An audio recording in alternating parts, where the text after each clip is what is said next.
Consider the wooden puppet Pinocchio, whose nose grows whenever he tells a lie, a mechanism so perfectly tied to dishonesty that it becomes a living truth detector of sorts. And imagine now that Pinocchio says the following statement with complete certainty: "My nose will grow." The paradox emerges in the logical impossibility that follows from this utterance, because if his nose grows, then his statement was true, which means he did not lie, and therefore his nose should not have grown at all. Yet if his nose does not grow, then his statement was false, meaning he did lied, and thus his nose should grow in response to that dishonesty. We find ourselves trapped in an infinite loop of contradiction, where the very mechanism designed to punish falsehood becomes incapable of functioning properly in the presence of self-referential statements about its own operation. This paradox belongs to a family of logical puzzles that have fascinated philosophers and mathematicians for centuries, nested alongside the liar's paradox, where someone claims that everything they say is false, or the barber paradox, where we contemplate a barber who shaves all those who do not shave themselves. The underlying mechanism that creates this apparent impossibility rests upon self-reference itself, the moment when a system attempts to make a statement about its own rules or operations. It enters a territory where classical logic begins to strain under the weight of its own assumptions about truth and falsehood as binary, absolute categories. What makes the Pinocchio paradox particularly instructive, despite its fictional foundation, is that it reveals something profound about how we construct meaning through language and rules. We establish systems assuming they will function consistently across all possible scenarios. Yet when those systems encounter statements that reference themselves, the entire framework becomes unstable. This paradox persists in our collective consciousness not because it represents any genuine logical problem that needs solving, but rather because it demonstrates the boundary where our rational systems reach their limits, where the neat categories we have created for understanding truth and deception begin to blur and lose their definitional clarity. And in that space of uncertainty and impossibility, we find a kind of strange comfort. Perhaps this is why we remain drawn to such paradoxes across generations. They offer us permission to acknowledge that reality itself may operate in ways that defy our categorical thinking, and in wrestling with impossibilities, we paradoxically deepen our understanding of what truth actually means. Imagine standing at the edge of a river in ancient times, watching a crocodile emerge from the water with a child in its jaws, and the crocodile speaks to you with a proposition that has echoed through centuries of philosophical thought. The crocodile says that if you can correctly guess whether it will eat the child or return the child unharmed, then it will grant you the child's freedom, but if you guess incorrectly, the child will be devoured. This is the crocodile paradox, and it represents one of the oldest logical puzzles known to human civilization, appearing in various forms across Greek, medieval, and ancient texts, always presenting the same fundamental contradiction that seems to trap logic itself within an inescapable loop. The paradox emerges most powerfully when the victim guesses that the crocodile will eat the child, creating an impossible situation where the crocodile cannot fulfill its own promise no matter what action it takes. If the crocodile eats the child, then the victim's guess was correct, and according to the agreement, the child should be returned unharmed, but the child is already dead, which violates the terms. Conversely, if the crocodile returns the child, then the victim's guess was incorrect, meaning the child should be eaten, yet the crocodile has already returned the child to safety, which also violates the agreement. The crocodile finds itself paralyzed by a self-referential logic loop, unable to maintain consistency with its own stated rules, no matter which action it chooses to take. What makes this paradox so philosophically interesting is that it reveals how language and meaning can create genuine logical deadlocks when self-reference enters the equation, much like the famous liar's paradox, where a statement claims its own falsity. The crocodile's promise becomes self-defeating because the very act of making the promise creates conditions under which the promise cannot be kept. This mechanism works because the agreement relies on the crocodile's ability to predict the future accurately, but the victim's guess about what the crocodile will do can now refer to the crocodile's response to the guess itself, creating a recursive loop where cause and effect become indistinguishable. The paradox demonstrates that certain types of logical contracts or agreements can contain hidden contradictions that only become apparent when examined from specific angles, and these contradictions are not resolvable through any action or choice, but only through rejecting the original premises or reframing the problem entirely. Imagine a judge in a courtroom who announces to a prisoner that they will be executed by hanging sometime during the following week, but the execution will come as a complete surprise. The prisoner will not know which day it will occur, not until the very moment the guards arrive at their cell. The judge is adamant about this detail. The execution must be unexpected. Now, the prisoner, being reasonably intelligent, begins to reason through this paradox with deliberate logic. If the hanging must occur during the week and must be unexpected, then it cannot occur on Friday, because if the prisoner survives through Thursday evening, they would know with absolute certainty that Friday is the only remaining day, and therefore the surprise element would be eliminated. By this same logic, the hanging cannot occur on Thursday either, because if the prisoner survives through Wednesday evening and knows Friday is impossible, then Thursday becomes the only remaining option, making it predictable and thus not unexpected. Continuing this reasoning backwards through each day of the week, the prisoner concludes that the hanging cannot logically occur on any day while maintaining the condition of being unexpected. By Wednesday evening, only Wednesday and Thursday remain possible, but now the prisoner believes neither day is viable. By Tuesday evening, the prisoner feels confident that the hanging cannot happen at all. Yet when the guards arrive on, say, Wednesday morning, the prisoner is genuinely shocked, because despite their rigorous logical deduction, the unexpected hanging still occurs exactly as promised. This paradox reveals something profound about the nature of self-referential knowledge and the limits of pure reasoning when applied to our own predictions about ourselves. The prisoner's error lies not in their logic, but in their assumption that their own reasoning process can perfectly predict the outcomes of their future mental states. They cannot successfully reason their way to certainty about their own future surprise, because the moment they use logic to eliminate all possibilities, they have actually created the conditions for genuine surprise. The mechanism operates through layers of nested reasoning that undermine themselves. The prisoner knows they will be hanged unexpectedly. They reason through why it cannot happen on any particular day, yet they cannot prevent the surprise from occurring, because preventing it would require them to act on knowledge they cannot logically justify. Imagine you are sitting in a quiet bar on an ordinary evening, and you begin to contemplate a peculiar logical statement that has puzzled philosophers for decades. There exists at least one person in this bar such that if that person is drinking, then everyone in the bar is drinking. At first, this seems absurd, yet the statement is logically sound and mathematically provable, which is precisely what makes it so unsettling to consider. The paradox derives its power from the fact that it feels intuitively wrong, that it appears to make a claim about causation and influence that defies our everyday understanding of how people make independent choices about their beverages. When you first encounter this proposition, your mind immediately protests, insisting that one person's drinking habits could never force everyone else in the establishment to consume alcohol against their will or preference. The paradox works through a deceptively simple logical structure that exploits the gap between formal logic and human intuition, creating a statement that is technically true but fundamentally misleading in the way it presents itself to our consciousness. The mechanism behind this apparent contradiction becomes clear when we examine the logical framework more carefully. The statement contains what logicians call a vacuous truth, a situation where a conditional statement becomes automatically true because its premise is false. If we consider any person in the bar who is not drinking, then the conditional statement, if that person is drinking, then everyone in the bar is drinking, becomes vacuously true because the antecedent is false. Conversely, if everyone in the bar happens to be drinking, then we can select any person, and the statement becomes true because the consequent is true. In either case, the logic holds perfectly, yet we feel deceived because the statement seems to imply a causal relationship that does not actually exist. The paradox tricks us by suggesting that one person's drinking causes everyone else to drink, when in reality it is merely exploiting the mathematical properties of conditional statements and the way truth values distribute across logical operators. Our minds naturally interpret the statement as making a claim about influence and causation, when it is actually making a purely formal logical claim that requires no causal mechanism whatsoever. Consider the experience of reading a preface to a book, particularly one written by the author themselves, and notice how often you will encounter a statement that reads something like this.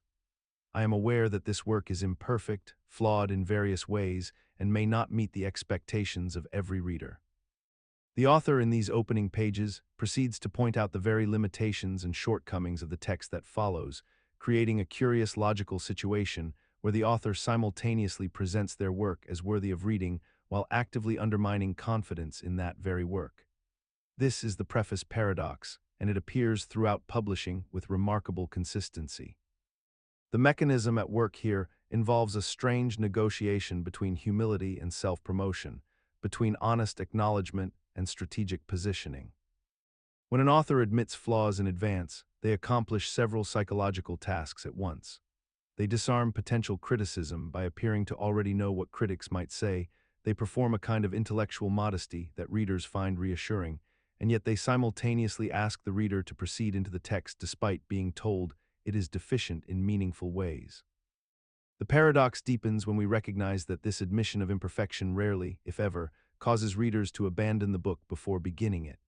Instead, the preface functions almost as a permission structure, allowing both author and reader to proceed with a shared understanding that perfection was never the goal. What makes this truly paradoxical is that no amount of prefatory apology actually changes the content of the work itself. The words remain identical whether or not the author has confessed their limitations beforehand. Yet somehow, by naming the problems, the author creates a psychological buffer that makes readers more forgiving, more patient, and more willing to engage charitably with the material. This pattern persists despite its fundamental illogic because it serves a deeper social function in our culture of accountability and transparency. We have come to expect authors to acknowledge their own blind spots and limitations, and readers have come to trust those who do so. The paradox has become so normalized that neither author nor reader questions it any longer. Yet perhaps this normalization itself reveals something important. The preface paradox succeeds precisely because it acknowledges that reading is not a transaction between perfect work and passive consumer, but rather a collaborative act of interpretation where both parties accept uncertainty as the price of genuine engagement. Consider the experience of purchasing a lottery ticket, that small slip of paper that millions of people acquire each week with the full awareness that their chances of winning are astronomically small, often calculated at somewhere around 1 in several hundred million, a probability so infinitesimal that it barely registers as a meaningful possibility when subjected to rational analysis, and yet the moment that ticket is in hand, the mind begins to construct narratives and imagine scenarios where this particular ticket, against all reasonable expectation, will be the one selected by the random drawing machine. The paradox emerges not from the simple act of playing the lottery itself, which could be justified as entertainment or the purchase of hope for a modest fee, but rather from the peculiar logical contradiction that arises when we examine our actual beliefs about the probability of winning. Most lottery players, when asked directly whether they genuinely believe they will win, will respond with intellectual honesty that they understand their chances are vanishingly small and that they fully expect not to win. And yet simultaneously, these same individuals continue to purchase tickets week after week, year after year, engaging in a behavioral pattern that contradicts this stated belief by implying that some part of their mind genuinely expects a favorable outcome, or at minimum treats that outcome as sufficiently probable to justify the expenditure of money and mental energy. The mechanism underlying this paradox operates through a subtle compartmentalization of the human mind, wherein our conscious rational assessments remain logically sound, while our deeper emotional and behavioral systems operate according to different criteria entirely, creating a gap between what we intellectually know to be true and what our actions suggest we actually believe. When we engage with the lottery, we activate cognitive systems that are highly attuned to possibility rather than probability. Systems evolved to notice opportunities and potential gains rather than to dwell obsessively on their mathematical likelihood. And these systems generate hope, anticipation, and a sense of possibility that feels genuine and compelling even when we simultaneously acknowledge its irrationality. Consider the peculiar experience of someone saying aloud to another person, "It is raining outside, but I do not believe it is raining," and you have encountered one of philosophy's most curious logical impossibilities, a statement that is technically coherent yet profoundly uncomfortable to articulate or accept. This phenomenon, which the philosopher George Edward Moore identified and explored throughout his philosophical career, presents us with a sentence that violates no rules of grammar, contains no contradictory terms, and makes perfect logical sense when examined individually. Yet something about the conjunction of these two clauses creates an immediate sense of wrongness that we cannot quite rationally justify. The paradox emerges not from the statements themselves, but from the unusual relationship between the speaker's expression of an external fact and their simultaneous denial of their own mental state regarding that fact. When someone asserts that something is true in the world while denying they believe it is true, they create a gap between reality and their relationship to reality that feels almost absurd, even though no strict logical law is violated.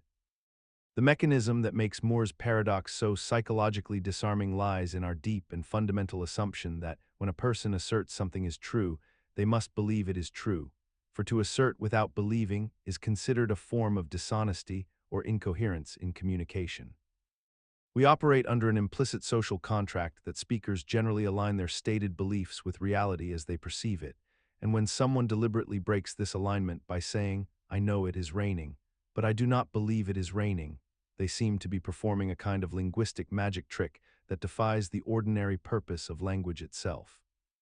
What makes this paradox particularly persistent in human thought is that it captures something real about the strange position of consciousness between objective reality and subjective experience, between what is demonstrably true and what we manage to convince ourselves about, yet we continue to accept and use language as though these two domains must always align perfectly.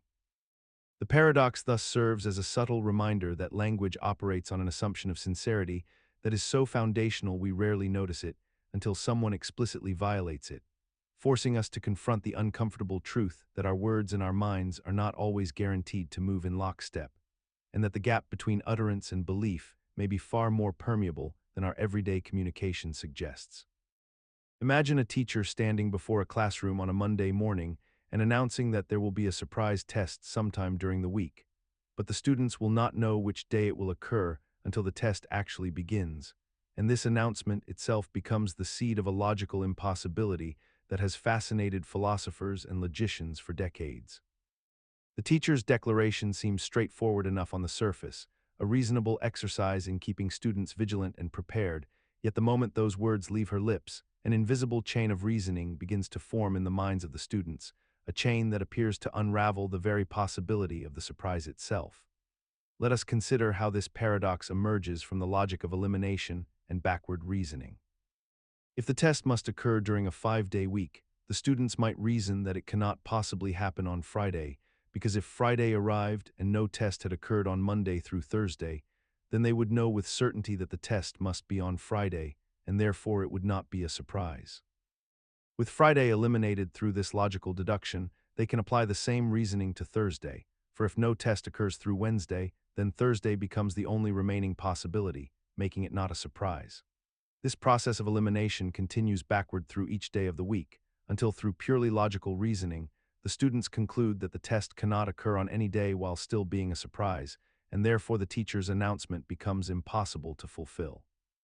Yet here exists the peculiar nature of this paradox, for despite the apparently airtight logical argument, the teacher can, and often does, give the surprise test on some day during the week, catching students off guard precisely because they have become so absorbed in the logical proof of its impossibility that they have abandoned their vigilance and preparation. The paradox reveals a fascinating gap between pure deductive reasoning and the messy reality of human psychology and attention. For the student's confidence in their logical proof actually disables their ability to predict the test, transforming the proof itself into the very mechanism that allows the surprise to succeed. What makes this paradox so psychologically compelling is that it demonstrates how our trust in rational arguments can paradoxically prevent us from noticing what is plainly happening in front of us, and how the abstract process of logical elimination can create blind spots that make us vulnerable to exactly the occurrence we thought we had reasoned away into impossibility. Imagine you are sitting in a quiet library and you come across a book that makes a very simple claim on its first page, and that claim is this: if this sentence is true, then the earth is flat. Now, at first glance, this seems like nothing more than a strange logical game, but as you think about it more carefully, you begin to realize that you have stumbled into one of the most elegant and troubling paradoxes in the entire landscape of formal logic, a paradox that was first discovered by the logician Haskell Curry in the 1930s, and it remains unsolved to this day. The mechanism works like this. Let us call the sentence S, and S states that if S is true, then the earth is flat. Now we need to determine whether S itself is true or false. If we assume that S is true, then by its own claim, if S is true, then the Earth is flat, which means we must conclude that the Earth is flat, even though we know this is absurd. But here is where it becomes truly strange. If we instead assume that S is false, we cannot simply say that the consequent is false because S only claims a conditional relationship. If S is false, then the antecedent of the conditional must be false, meaning S is not true, which is consistent with our assumption. However, if we go back and assume S is true once more, we are forced again into the conclusion that the Earth is flat. This creates a loop where assuming the sentence is true forces us to accept any conclusion whatsoever, no matter how ridiculous, as long as we accept the truth of the initial sentence. This paradox persists in our consciousness precisely because it operates at the intersection of self-reference and conditional logic, two concepts that seem innocent enough on their own but become explosively contradictory when combined. We have developed various formal systems and logical frameworks in an attempt to contain or resolve Curry's paradox, yet none of them have achieved universal acceptance, and the paradox continues to haunt discussions about truth, reference, and the foundations of mathematics itself, reminding us that language and logic contain depths of strangeness that our intuitive understanding finds difficult to navigate or comprehend. One particularly unsettling implication is that if we accept Curry's reasoning, we can construct a sentence that appears to prove anything we wish. If this sentence is true, then unicorns exist works just as effectively as the Earth being flat, which suggests that self-referential conditionals may represent a fundamental flaw in how we understand the relationship between language, truth, and logical consequence. Imagine you are holding a simple index card, plain white, nothing unusual about it at all, and on one side you write a single sentence. The sentence on the other side of this card is true. You flip the card over and write another sentence. The sentence on the other side of this card is false. Now you hold this card and try to determine whether either statement is actually true or false, and you find yourself caught in an endless loop of logical recursion that seems to violate the very foundations of how language and truth are supposed to function. This is the card paradox, and it emerges not from some impossible physical situation, but from the way we construct self-referential statements that fold back upon themselves like impossible origami. The mechanism at work here is fundamentally about the nature of reference and truth value assignment. When you read the first sentence and it tells you to check the other side, you flip the card and find a sentence that tells you the first sentence is false.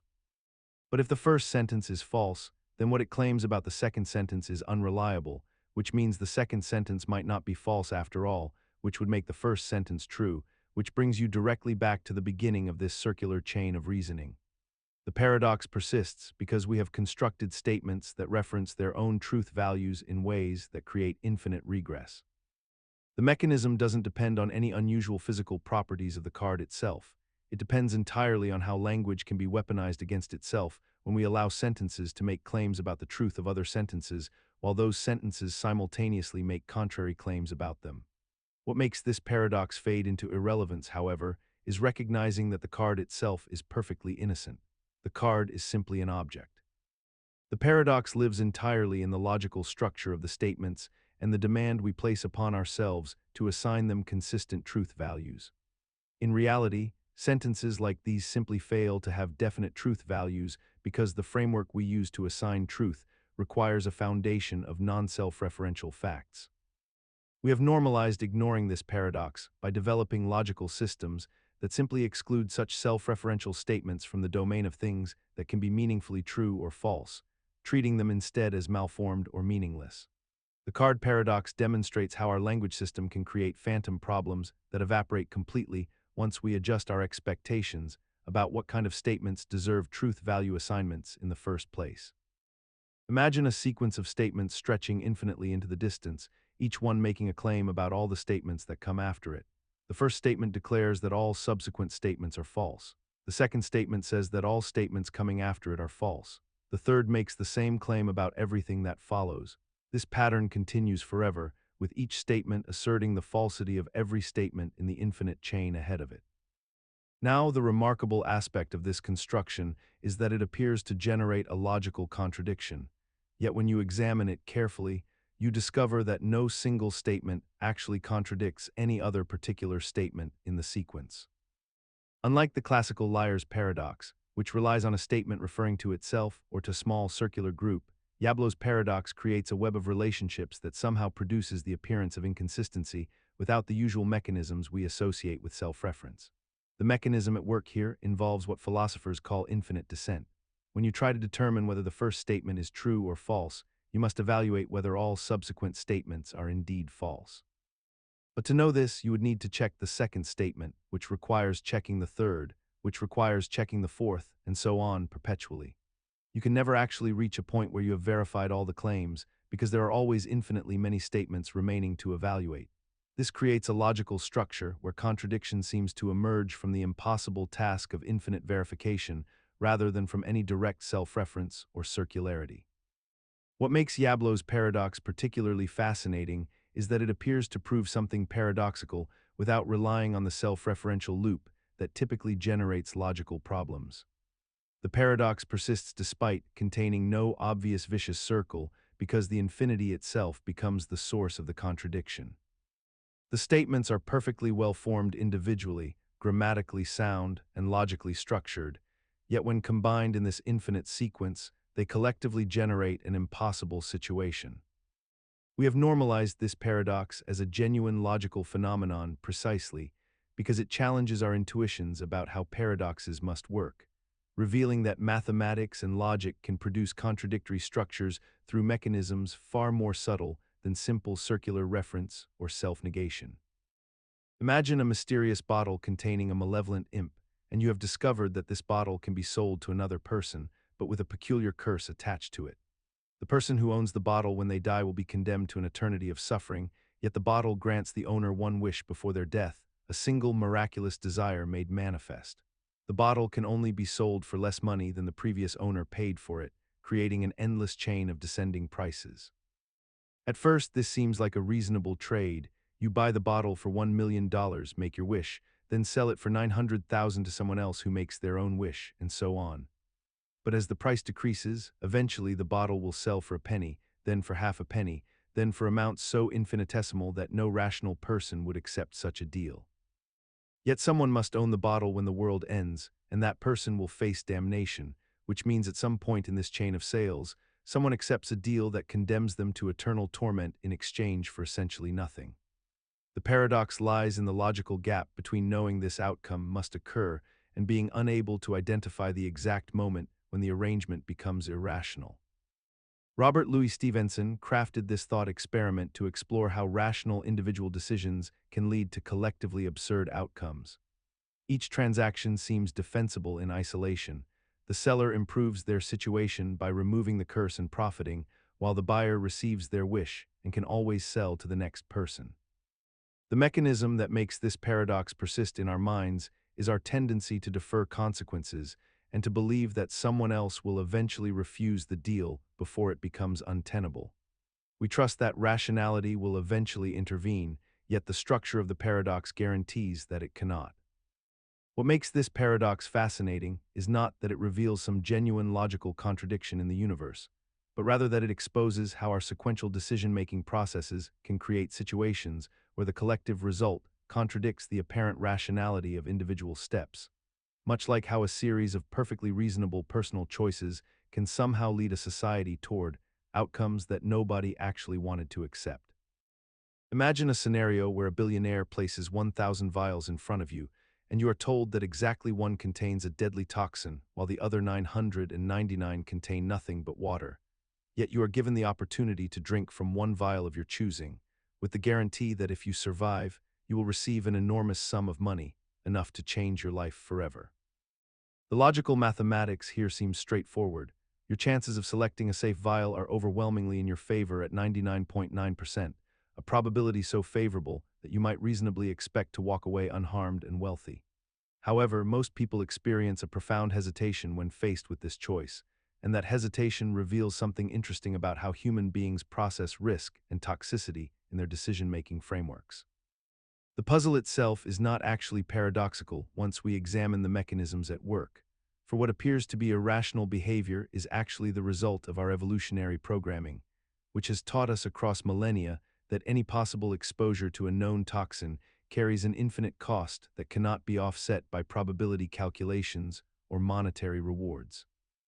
Our ancestors who casually ingested substances with a 0.1% chance of death did not survive to pass on their genes, while those who treated all potential toxins as absolute threats continued their lineages, embedding within us a deep biological aversion to knowingly consuming anything we believe might be poisonous, regardless of the statistical likelihood of harm.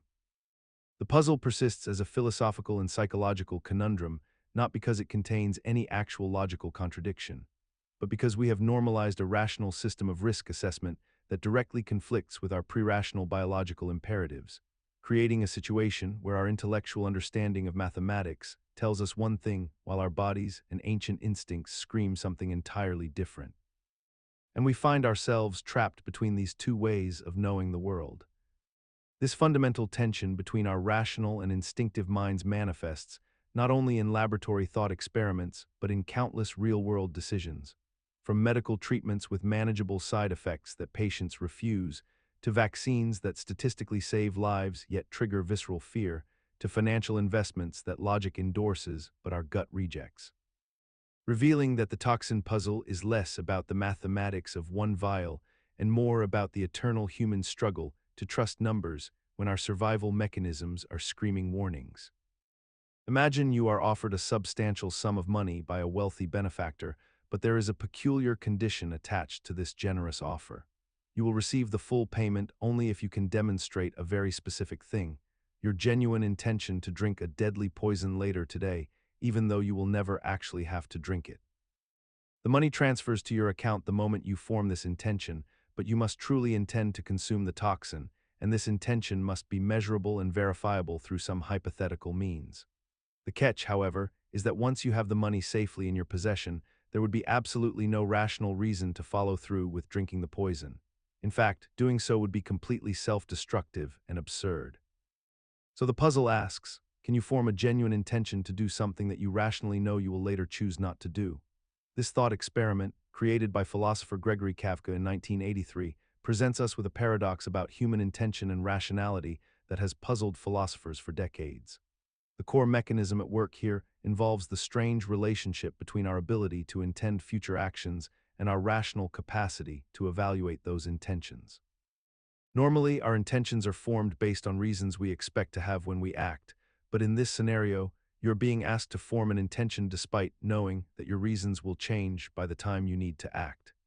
It seems logically impossible to genuinely intend something while simultaneously knowing with certainty that you will not do it when the moment arrives. Yet some people report that they could form such an intention, perhaps by focusing on the moment before drinking and imagining genuine commitment, or by compartmentalizing their reasoning. This puzzle persists in philosophical discourse because it reveals something troubling about how intention and rationality actually work in human minds, something that does not fit neatly into our logical frameworks, and it demonstrates that our capacity for self-deception and motivated reasoning is far more sophisticated than we typically acknowledge. Some philosophers have suggested that the puzzle reveals a fundamental gap between theoretical rationality, what we believe we should do, and practical rationality, what we actually commit to doing, implying that genuine intention may require a kind of cognitive disconnect that pure logic cannot fully explain. Imagine you find yourself standing at the threshold of a medieval bridge, one of those ancient stone structures that spans a deep gorge or river far below.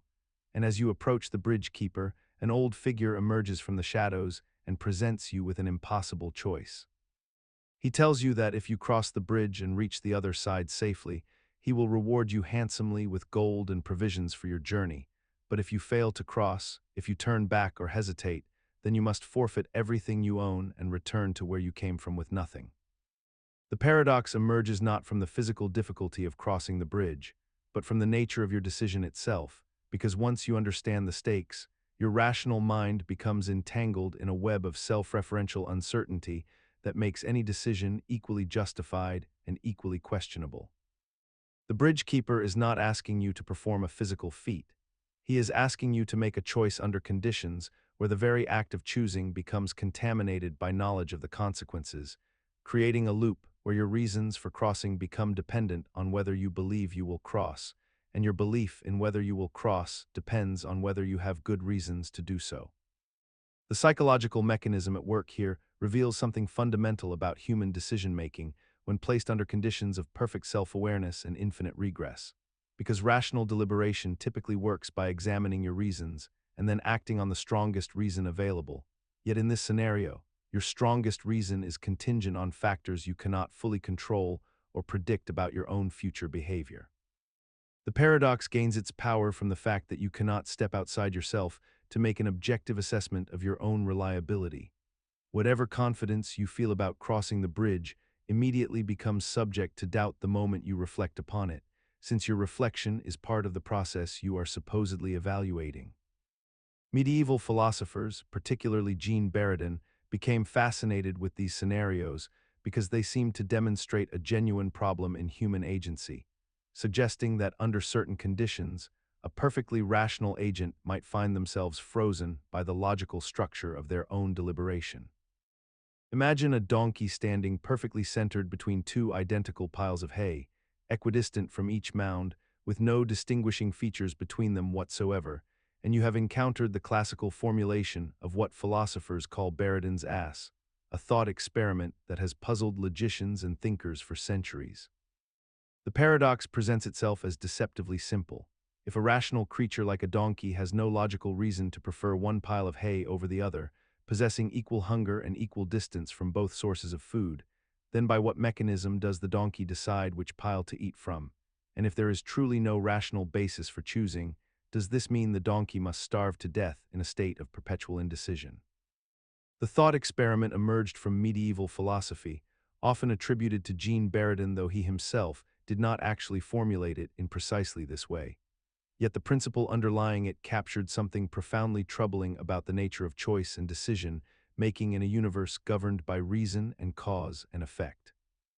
At its core, the paradox rests on a fundamental assumption about how rational beings operate, namely that every decision must be preceded by a rational justification, that nothing can occur without sufficient reason, and that when two options are identical in every measurable way, a purely rational actor should find themselves locked in an impossible stalemate.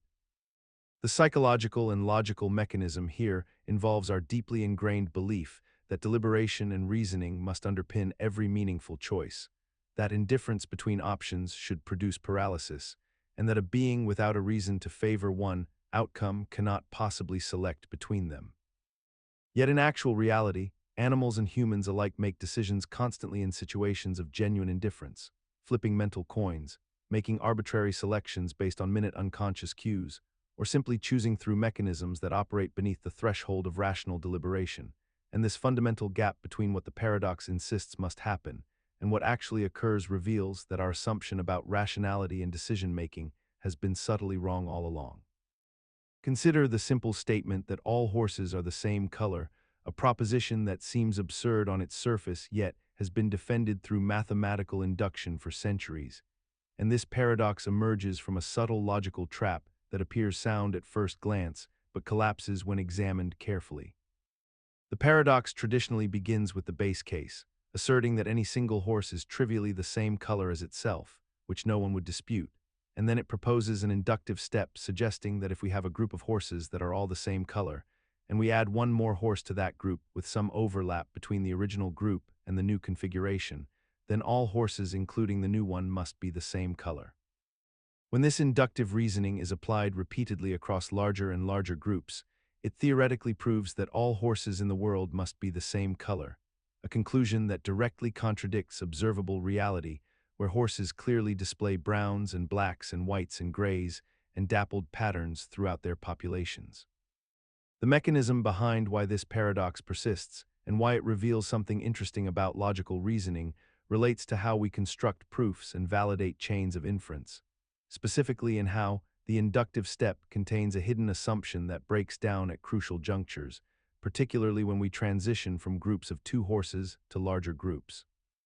The paradox works because human intuition about induction and logical extension can be misled by the formal appearance of validity, and we trust the mathematical structure without examining whether each step truly follows from the preceding one with absolute rigor. What makes the horse paradox particularly noteworthy is that it demonstrates how formal logical systems can appear to generate obviously false conclusions, while maintaining the veneer of proper reasoning throughout, which has led philosophers and mathematicians to scrutinize their understanding of proof structures and the conditions under which induction can be reliably applied. The paradox persists in textbooks and discussions, not because anyone genuinely believes horses are all the same color, but because it serves as a teaching tool that reveals the gap between apparent logical validity and actual soundness, reminding us that rigorous argumentation requires more than just following a formal template, and that our reliance on structured reasoning must be balanced with the willingness to identify where hidden assumptions create false connections in chains of inference. Consider the simple question of what makes a number interesting, and you find yourself standing at the edge of a peculiar logical trap that has puzzled mathematicians and philosophers for generations. An interesting number is typically understood to be one that possesses some quality making it noteworthy or remarkable, whether through mathematical properties like being prime, being a perfect square, having unique divisibility characteristics, or simply appearing frequently in nature or human culture. The paradox emerges when we attempt to classify numbers into two distinct categories: the interesting numbers and the uninteresting numbers. If we were to list all the uninteresting numbers in order from smallest to largest, we would begin with 1, then 2, then 3, continuing upward through the integers. Yet at some point, we would encounter the smallest number that has never been claimed, studied, or identified as interesting by anyone, and that very fact of being the smallest uninteresting number becomes a remarkable property, thereby making it interesting. This single observation transforms an uninteresting number into an interesting one by virtue of its position and characteristics. The moment we move it to the interesting list, we must begin again with the next candidate for smallest uninteresting number, and the same logical trap ensnares us repeatedly. This pattern continues infinitely, suggesting that all numbers must ultimately be interesting, rendering the category of uninteresting numbers empty. The psychological mechanism underlying our continued engagement with this paradox involves our tendency to categorize and classify our world, to find patterns and significance in seemingly arbitrary distinctions. We are compelled by the desire to create order and meaning, even when such distinctions become logically circular and self-defeating. The paradox persists in mathematical discourse precisely because it reveals something profound about how we assign meaning to abstract concepts, how the act of observation and classification fundamentally alters the nature of what we are observing. Yet perhaps the paradox's deepest lesson is not about numbers at all, but about the limits of formal systems, that any attempt to rigorously partition reality into neat categories will eventually collapse under its own logical weight, forcing us to accept that meaning and significance cannot be divorced from the observer who assigns them. Consider the curious situation where we attempt to describe something using the fewest possible words, and in doing so, we create a logical trap that seems to fold back upon itself with no clear resolution. Imagine a number that is defined as the smallest natural number that cannot be described in fewer than 20 English words, a seemingly straightforward definition that appears innocent enough when we first encounter it.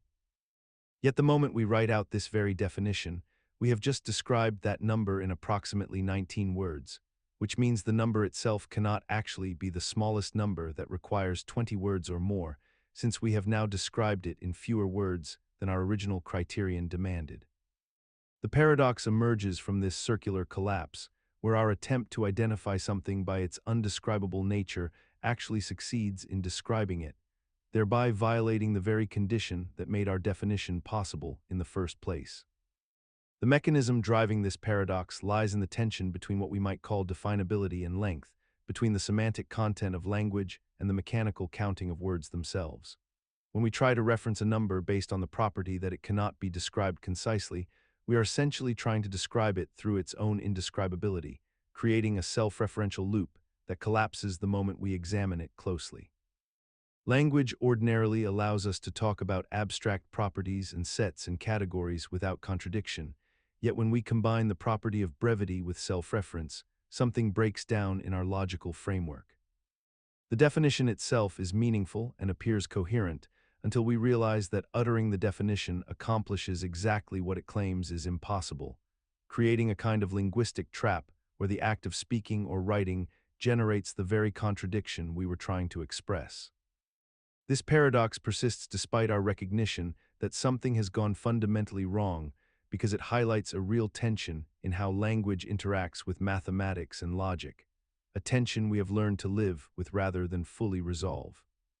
We have essentially normalized the existence of such paradoxes by distinguishing between formal mathematical language and natural English, accepting that natural language is inherently ambiguous and self-referential in ways that formal systems are designed to prevent.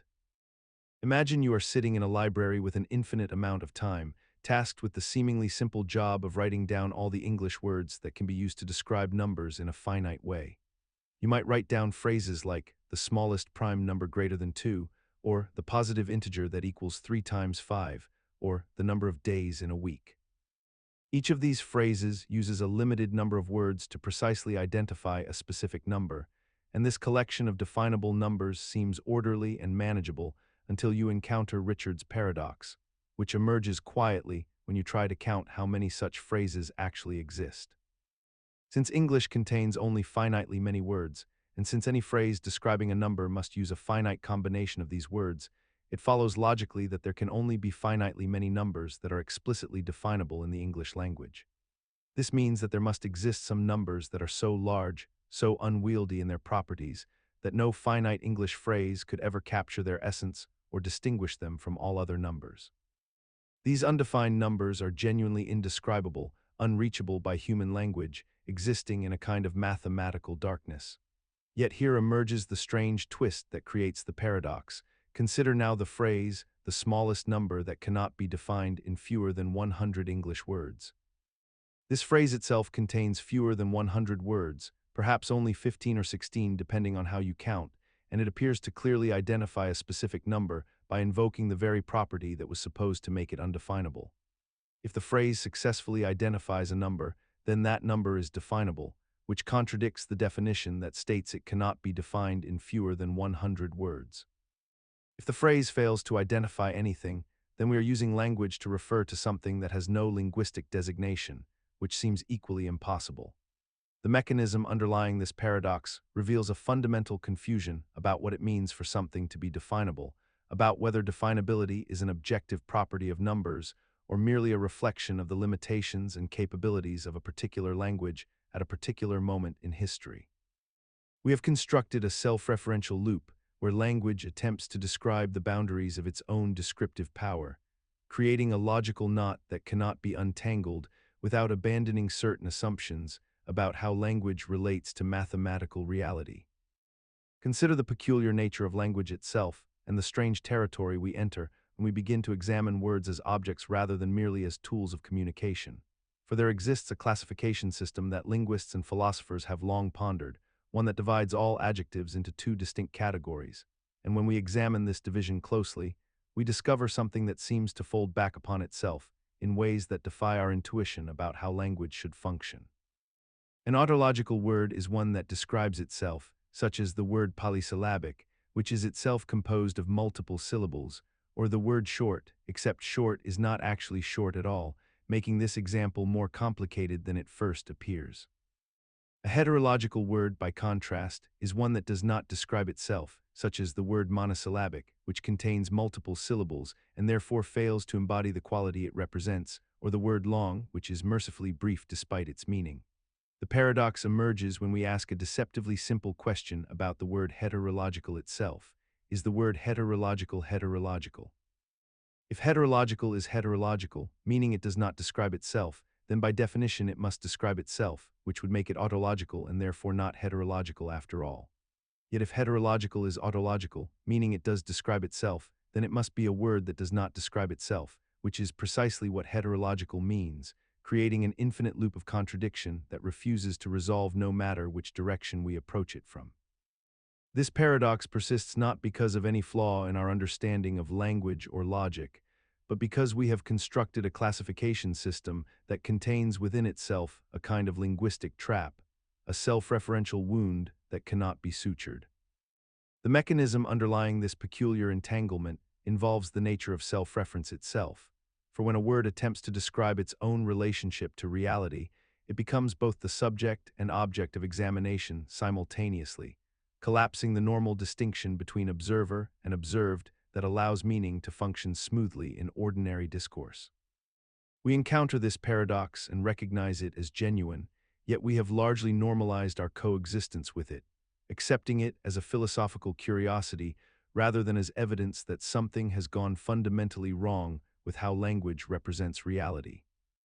Imagine a word that describes itself, a linguistic creature that embodies its own meaning in a way that seems almost poetic, like the word short being a short word, or English being an English word, or polysyllabic containing multiple syllables within its very structure. Now imagine the opposite category, words that do not describe themselves, words that fail to exemplify their own meaning, such as the word long, which is decidedly not a long word, or monosyllabic, which is emphatically not monosyllabic itself. This distinction between autological and heterological words seems straightforward enough until we arrive at the troubling question posed by logicians Kurt Grelling and Leonard-Nelson in the early 20th century. We must ask ourselves what happens when we apply this very distinction to the word heterological itself. If heterological means a word that does not describe itself, then does the word heterological describe itself or does it not?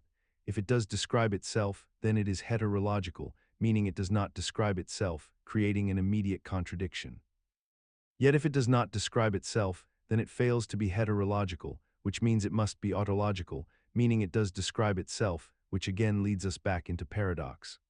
We find ourselves caught in a loop where the word seems to flip between categories with no stable resting place, defying our attempts to categorize it cleanly into either camp. The mechanism underlying this paradox involves our natural assumption that every meaningful distinction must apply consistently across all cases, that language functions as a complete and self-referential system where every property must either apply or not apply without exception. We construct categories and expect them to behave logically, yet here we encounter a case where the category itself seems to undermine its own definition when turned inward. The paradox persists in the landscape of logic and philosophy, not because it describes any real problem in the world, but because we continue to treat language as though it must be perfectly consistent and complete, as though every meaningful distinction should apply universally and smoothly without generating paradox or contradiction. We have become so accustomed to assuming that language reflects a perfect logical order that we struggle to accept that self-reference might introduce genuine instability into our categorization schemes, that perhaps the attempt to make language describe itself completely and without remainder creates tensions that cannot be resolved through logic alone. In a small town, there exists a barber who shaves all those, and only those, who do not shave themselves, and this simple premise creates one of the most elegant logical contradictions ever conceived, forcing us to question the very nature of self-reference and the boundaries of logical systems themselves. The paradox asks a deceptively straightforward question: does the barber shave himself? And if we attempt to answer this question with either a yes or a no, we find ourselves trapped in an impossible logical loop that refuses to resolve no matter how carefully we examine it. If the barber shaves himself, then according to the rule that he shaves only those who do not shave themselves, he should not shave himself, which creates a contradiction. Yet if we decide that the barber does not shave himself, then according to that same rule, he must shave himself because he only shaves those who do not shave themselves, and thus he becomes part of that group, which again creates a contradiction from which there is no escape. The mechanism that creates this paradox operates through a kind of recursive self-reference that breaks down when we attempt to apply a universal rule to the very entity that enforces that rule. And this reveals something profound about the limitations of purely logical systems when they attempt to encompass everything within their domain without exception. The paradox persists in our consciousness not because we have failed to solve it through sufficient effort, but because the problem itself contains an internal inconsistency that makes any solution logically impossible, and yet we continue to contemplate it, turning it over in our minds like a puzzle that will never quite fit together, perhaps because the act of wrestling with impossible logic feels like meaningful intellectual work, even when we know the problem itself is malformed. We have largely normalized this paradox by understanding that it reveals something true about formal logic systems rather than something false about barbers themselves, and we accept that self-referential statements sometimes create categories that cannot logically exist within any coherent framework. The barber paradox has become a gateway to understanding why certain questions cannot be answered not because we are not clever enough, but because they are fundamentally unanswerable by nature. Imagine a man with a full head of hair standing before you with every strand intact, and there is no question in anyone's mind that this man possesses hair. Now imagine that same man returning to you 1 week later, and a single hair has fallen out, lost to time or chance, and yet we would still unanimously agree that he has hair. He still possesses hair. 1 week passes again, and another hair falls away, and another week after that, and another hair is gone, and this process continues week after week after week, each time removing only a single hair from his head, and yet at no point does anyone stop and declare with certainty that the moment has arrived when this man has become bald. There is no threshold, no precise dividing line between the condition of having hair and the condition of being bald, and yet we know with absolute clarity that if we continue this process for months and years, eventually this man will stand before us entirely hairless and undeniably bald. The paradox emerges not from the man's transformation, which is entirely real and observable, but from the strange imprecision of language itself, and the way our minds categorize the world into neat little boxes that do not actually contain neat little edges. We call this the Sawright's paradox when applied to baldness, derived from the ancient Greek word for heap, because it mirrors the same logical impossibility that occurs when we ask how many grains of wheat constitute a heap. One grain is not a heap, and adding a single grain to something that is not a heap does not magically transform it into a heap, yet somehow through this relentless accumulation of singular additions, we eventually arrive at something that unmistakably qualifies as a heap. The mind accepts both the premise and the logical chain of reasoning, yet rejects the conclusion as somehow improper or incomplete. We live with this contradiction constantly, moving through a world where we make categorical judgments about vague concepts without ever establishing firm boundaries, assigning people to groups based on characteristics that have no precise definition.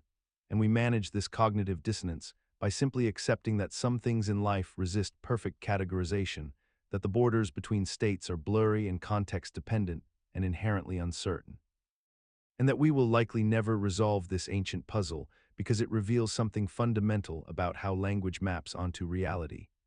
Perhaps this is why we remain forgiving of such imprecision, because the alternative, demanding absolute clarity in all things, would paralyze us entirely. Imagine a scenario where you are presented with two choices, and you must select one, knowing that either decision will result in suffering for a vast number of people, yet the nature of that suffering differs fundamentally between the options. In the first choice, a single person experiences the most excruciating torture imaginable, an existence of pure agony that lasts for 50 years without respite or mercy, while everyone else remains completely unharmed and lives in perfect comfort. In the second choice, every single person in the entire world, spanning billions upon billions of human beings across all times and places, receives one tiny speck of dust in their eye for just a few seconds, causing only the most minor and momentary discomfort before disappearing forever, leaving behind no lasting damage or memory of pain. When philosophers present this scenario to people, an overwhelming majority consistently choose the torture of the single person rather than the dust specks for everyone, and this pattern persists across cultures and educational backgrounds, suggesting something deeply rooted in human moral intuition. The paradox emerges from the tension between our utilitarian calculations and our visceral revulsion to concentrated suffering, because our brains seem fundamentally incapable of proportionally weighing a massive number of tiny harms against a single catastrophic harm, even when the mathematics overwhelmingly favors preventing the dust specks. We evolved to empathize with individuals we can visualize and understand, to feel the weight of one person's agony as something concrete and real, while billions of minor discomforts remain abstract and somehow less morally significant in our minds. The paradox reveals that we have not developed moral intuitions that scale properly to large numbers, and despite our intellectual understanding that 50 years of torture is worse than momentary eye irritation multiplied by billions, we cannot bring ourselves to accept this conclusion emotionally or practically in our decision-making. This limitation becomes particularly troubling when we consider real-world moral questions, such as whether a government should prioritize preventing one person's catastrophic illness through expensive treatment, or use those resources to provide basic health care to thousands, where the mathematics clearly favor the latter, yet political will and emotional narratives almost always favor the former. Imagine an island where 100 people live together in complete isolation from the outside world, and among them are exactly 20 people with blue eyes, while the remaining 80 people possess brown eyes. The island has a single unusual rule that governs their society. If anyone with blue eyes becomes aware of their own eye color, they must leave the island immediately and never return, and this rule has been followed without exception for generations. Everyone on the island can see everyone else's eye color perfectly clearly, so the blue-eyed people know that others have blue eyes, and the brown-eyed people observe the blue eyes around them. Yet somehow this direct visual knowledge never translates into the blue-eyed individuals actually knowing their own eye color, because there are no mirrors on the island, and nobody ever speaks about eye color at all. Now suppose a visitor from outside arrives and makes a simple public announcement to the entire gathered population. I can see at least one person on this island with blue eyes. This single statement, though it reveals no new information to anyone since everyone already knew blue eyes existed among them, somehow triggers a logical chain reaction that inevitably forces all 20 blue-eyed people to leave on the 20th day following the announcement. The paradox emerges from the fact that the visitor has stated something that everyone already knew to be true, yet this public acknowledgement creates new common knowledge where none existed before, transforming private knowledge into shared understanding that becomes impossible to ignore or pretend doesn't exist.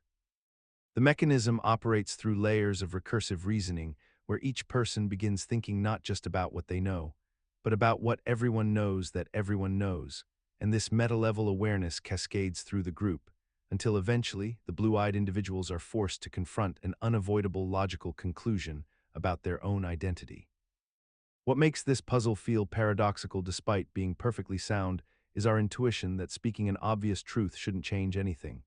Yet the formalization of common knowledge creates psychological pressure that proves inescapable, revealing how deeply our sense of self and certainty depends not merely on facts existing, but on those facts being formally acknowledged and shared within our community. Imagine a scenario where 3 prisoners are told they will be freed if they can solve a seemingly impossible challenge, and this challenge involves hats placed upon their heads without their knowledge of the color. 2 of the prisoners receive black hats while 1 receives a white hat, though each prisoner can only see the hats worn by the other 2 people in the room and cannot see their own hat or communicate with the others. They are given a time limit to deduce the color of their own hat, and if even one person guesses incorrectly, all 3 remain imprisoned. The puzzle presents itself as a logical conundrum that should be solvable through pure reason, yet when people first encounter this scenario, they often become paralyzed by the apparent impossibility of gaining information about one's own hat when you cannot see it or hear from others. The hat puzzle paradox emerges not from the puzzle itself, but from our intuition about what information we actually possess. In reality, this puzzle has been solved countless times through logical deduction, yet it retains an almost haunting quality of seeming unsolvable even after the solution is explained. The mechanism behind why this paradox feels so troubling involves the gap between observable information and deducible information. We assume we need direct sensory evidence, yet logical reasoning can bridge that gap perfectly well. A person wearing the white hat sees 2 black hats, and after sufficient time passes with no one speaking, can deduce they must be wearing the white hat because the 2 black hat wearers would have already solved it. This reasoning feels counterintuitive because we are accustomed to thinking of knowledge as something directly perceived rather than something derived through elimination.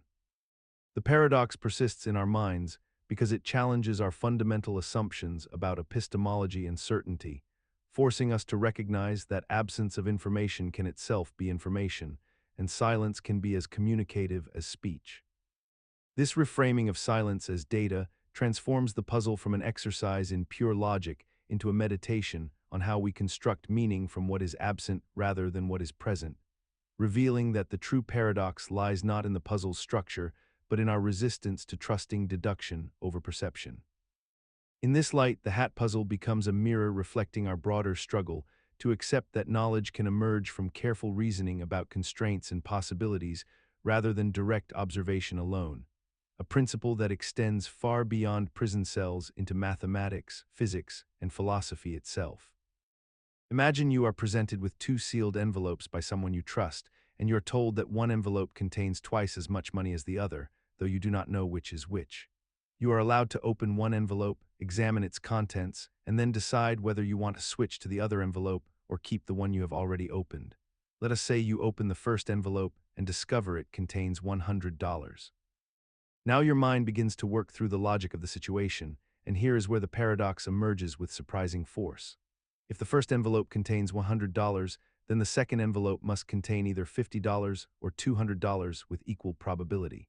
The expected value of switching appears to be 0.5 times $50 plus 0.5 times $200, which equals $125. This calculation suggests you should always switch, since $125 is greater than the $100 you currently hold. Yet this logic seems to apply equally to whichever envelope you open first, meaning you should always switch regardless of what you find, which is clearly absurd because the envelopes cannot both simultaneously be the worst choice. The mechanism that creates this paradox lies in a subtle but fundamental confusion about probability and reference points. When you open an envelope and see a specific amount, your mind automatically treats that amount as the baseline from which to reason about the other envelope, but this creates an asymmetry in how you calculate expectations that does not actually exist in the setup. The problem assumes equal probability between the two possibilities, yet depending on the actual amounts in the envelopes, these probabilities may not be equally distributed in the way your intuition suggests. If we assume the smaller amount is truly chosen uniformly from all possible values, then no finite expected value can be calculated at all, which collapses the entire logical framework your reasoning was built upon. This paradox persists in discussions of decision theory and probability because it reveals how easily our minds can construct compelling mathematical arguments from incomplete or unstated assumptions, and how we tend to overlay our reasoning onto situations without fully accounting for the underlying distributions that make those situations coherent. Imagine you are presented with 3 identical boxes, and you are told that one contains 2 gold coins, another contains 2 silver coins, and the third contains 1 gold coin and 1 silver coin. You reach into a randomly selected box without looking inside and withdraw a single coin, which turns out to be gold. Now you must decide, what is the probability that the remaining coin in that box is also gold? Your intuition might immediately suggest the answer is 1/2, since there are only 2 possibilities for what the remaining coin could be, either gold or silver, and therefore each outcome seems equally likely. However, the actual probability is 2/3, not 1/2, and this counterintuitive result emerges from a subtle but profound failure of our reasoning about conditional probability and sample spaces. The paradox, first articulated by the mathematician Joseph Bertrand in 1889, reveals how easily our minds can miscategorize the possibilities available to us when we are working with incomplete information and making inferences from observed evidence. When you drew the gold coin, you did not actually narrow down the possibilities to 2 equally likely scenarios, because you failed to account for the fact that drawing a gold coin is more likely to occur if you selected the box containing 2 gold coins than if you selected the box containing 1 gold coin and 1 silver coin. The 2 gold box produces a gold coin draw with certainty, while the mixed box produces such a draw only half the time, making the 2 gold box twice as likely to have been your original selection given the evidence you observed. This paradox persists in human reasoning because our minds have evolved to make rapid categorical judgments rather than to carefully track the relative frequencies of different causal paths that could lead to a particular outcome. We naturally think in terms of discrete possibilities rather than weighted probabilities, and we struggle intuitively to understand how the likelihood of an event can be influenced by mechanisms operating in the background that we cannot directly observe. The paradox teaches us something fundamental about how evidence should reshape our beliefs. We must always remember to weight our competing hypotheses not by how many there are, but by how probable it was that we would encounter the evidence we actually observed under each hypothesis, a principle known as Bayesian reasoning that our conscious minds find remarkably difficult to apply without careful deliberation and systematic analysis. Imagine you have learned that a family has 2 children, and you are told that at least one of them is a boy. From this information alone, you might naturally assume that the probability of the other child being a girl is 50%, a straightforward coin flip of possibility. Yet when mathematicians and logicians examine this scenario with rigorous precision, they discover something that seems to contradict our intuition entirely, revealing that the probability is actually 1 in 3 rather than 1 in 2. This peculiar mathematical outcome emerges because when we know only that at least one child is a boy, we must account for all possible combinations of 2 children where this condition is satisfied, and in doing so, we find ourselves in a landscape where three equally valid scenarios exist. The first child is a boy and the second is a boy. The first child is a boy and the second is a girl, or the first child is a girl and the second is a boy. Only one of these three possibilities results in the other child being a girl, which mathematically explains why the probability differs so dramatically from our intuitive expectation of one half. The paradox reveals itself in this gap between what our everyday reasoning tells us should be true and what careful mathematical enumeration actually demonstrates to be true. The mechanism that creates this paradox lies in the difference between conditional probability and our natural instincts about randomness and chance, where our minds tend to imagine a simpler scenario than what the mathematical constraints actually allow. We intuitively think we are randomly selecting the gender of one child while holding the other as unknown, when in reality we are working within a filtered sample space that has already excluded one of the four original possibilities. This paradox persists not because mathematics is wrong or because our intuition is somehow flawed in a permanent way, but rather because the way information is presented to us tends to encourage a particular frame of mind that does not align with the underlying mathematical structure. Once understood, the paradox loses much of its mysterious quality, yet it continues to surprise people because it highlights how our brains process probability and conditional information, and how easily our natural reasoning can diverge from formal logical systems. Imagine a woman named Sleeping Beauty who enters a laboratory on a Sunday evening and agrees to participate in an unusual experiment that will last for several days. She takes a medication that puts her into a deep sleep, and while she sleeps, a coin is flipped behind closed doors where she cannot see or hear it. If the coin lands on heads, the experimenters will wake her up on Monday, have a brief conversation with her, give her a sleeping draft that erases her memory of the waking, and then let her sleep through Tuesday and into Wednesday when the experiment ends. If the coin lands on tails, however, the experimenters will wake her up on both Monday and Tuesday, each time having that same conversation and administering the memory-erasing drug, so that she experiences two separate awakenings without ever knowing that they happened before. The fundamental question that emerges from this thought experiment is deceptively simple yet philosophically fractured. When Sleeping Beauty wakes up during the experiment and is asked to assess the probability that the coin landed on heads, what should her answer be? The mechanism that makes this problem so persistently vexing lies in the collision between two seemingly reasonable frameworks for thinking about probability. From one perspective, Sleeping Beauty might reason that, before she went to sleep, the coin had a 50% chance of landing on heads and a 50% chance of landing on tails, and she has no new information that would change these odds, so her credence in heads should remain at one half. From an entirely different angle, however, she might consider that if the coin landed on tails, she would experience two awakenings, but if it landed on heads, she would experience only one. Since she is currently experiencing an awakening, and such awakenings are twice as likely to occur if tails were the outcome, should her credence not shift toward tails, making heads only 1/3 likely instead of 1/2. What makes this paradox so peculiar is that it does not involve any logical impossibility or hidden contradiction in the way that some thought experiments do. Yet brilliant philosophers and logicians remain genuinely divided on the correct answer. The problem persists not because we lack the intellectual tools to solve it, but because it exposes a fundamental ambiguity in how we should apply probability theory to situations involving self-location and repeated or erased experiences. Imagine standing at a particular moment in human history, aware that billions of people have lived before you and wondering how many will live after. The Doomsday argument begins with this deceptively simple observation. You are a random human existing at some point along the entire timeline of human existence, and this randomness itself might tell us something profound and unsettling about when humanity will end. The argument suggests that if you assume you occupy a typical position in the sequence of all humans who have ever lived or will live, then the total number of humans who will ever exist should be within a predictable range around your current position. Since roughly 100 billion people have already lived throughout history, this mathematical framework would suggest that humanity cannot continue for millions or billions of years into the future, because that would make your current existence extraordinarily early and therefore statistically improbable. The implication is disturbing. Humanity will likely face extinction or a dramatic population collapse within the next few thousand years, because anything else would place you in an unreasonably unlikely position as a human being alive right now.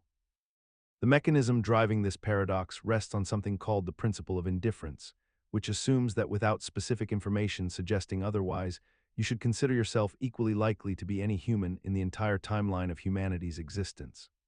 If you calculate backwards from this principle, the mathematics appears sound, creating genuine logical tension that philosophers and physicists have struggled to resolve for decades. The argument gained prominence through the work of physicist Brandon Carter and philosopher John Leslie, who presented it as a serious constraint on humanity's future, and it has spawned extensive academic literature attempting to determine where exactly the reasoning goes wrong. Yet despite its mathematical elegance, the Doomsday argument contains subtle flaws that become apparent upon closer examination, though their exact nature remains contested even among experts who agree it must be flawed. We continue to discuss it seriously because it reveals something important about how probability and observation interact in counterintuitive ways, and it persists in our intellectual landscape as a reminder that not all logically constructed arguments necessarily reflect reality, no matter how carefully we arrange their premises. Consider the peculiar phenomenon whereby a person named Carter becomes irreversibly associated with a single moment of perceived failure, a moment so trivial in the grand architecture of human experience that it barely warrants acknowledgement, yet somehow crystallizes into a permanent identity marker that follows them through decades of subsequent achievement and growth. In the real world, this pattern emerges when someone performs a minor mistake or mishap during a public or semi-public moment, perhaps stumbling while walking, mispronouncing a word during a presentation, or making an awkward social gesture that lasts merely seconds.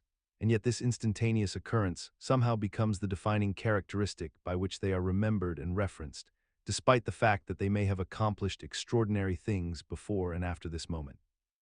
The psychological mechanism underlying this peculiar fixation relates to what researchers understand as the disproportionate weight our brains assign to negative or unusual events compared to the consistent accumulation of positive experiences, a phenomenon sometimes called negativity bias combined with what we might call the singularity effect, where one distinctive moment overwhelms the statistical significance of hundreds of ordinary moments. The human mind appears hardwired to prioritize and encode distinctive, unusual, or emotionally charged events into long-term memory with extraordinary efficiency, while simultaneously struggling to retain and properly weight the thousands of routine successes and competent performances that comprise the actual substance of a person's character and capability. What makes the Carter catastrophe genuinely paradoxical is that it persists as a social phenomenon even among people who consciously understand and can articulate that a single moment cannot and should not define a person. Yet they find themselves unable to dislodge this association from their immediate recollection whenever the person's name is mentioned.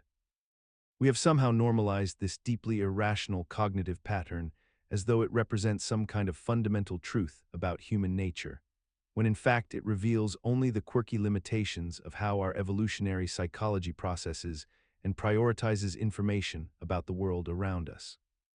Imagine you are standing in a photograph studio or a film set, and you are about to begin recording or capturing images, and someone says we need to go to the shooting room, and everyone understands exactly what this means, that we will be entering a space dedicated to creating visual media through cameras and lights and carefully positioned subjects.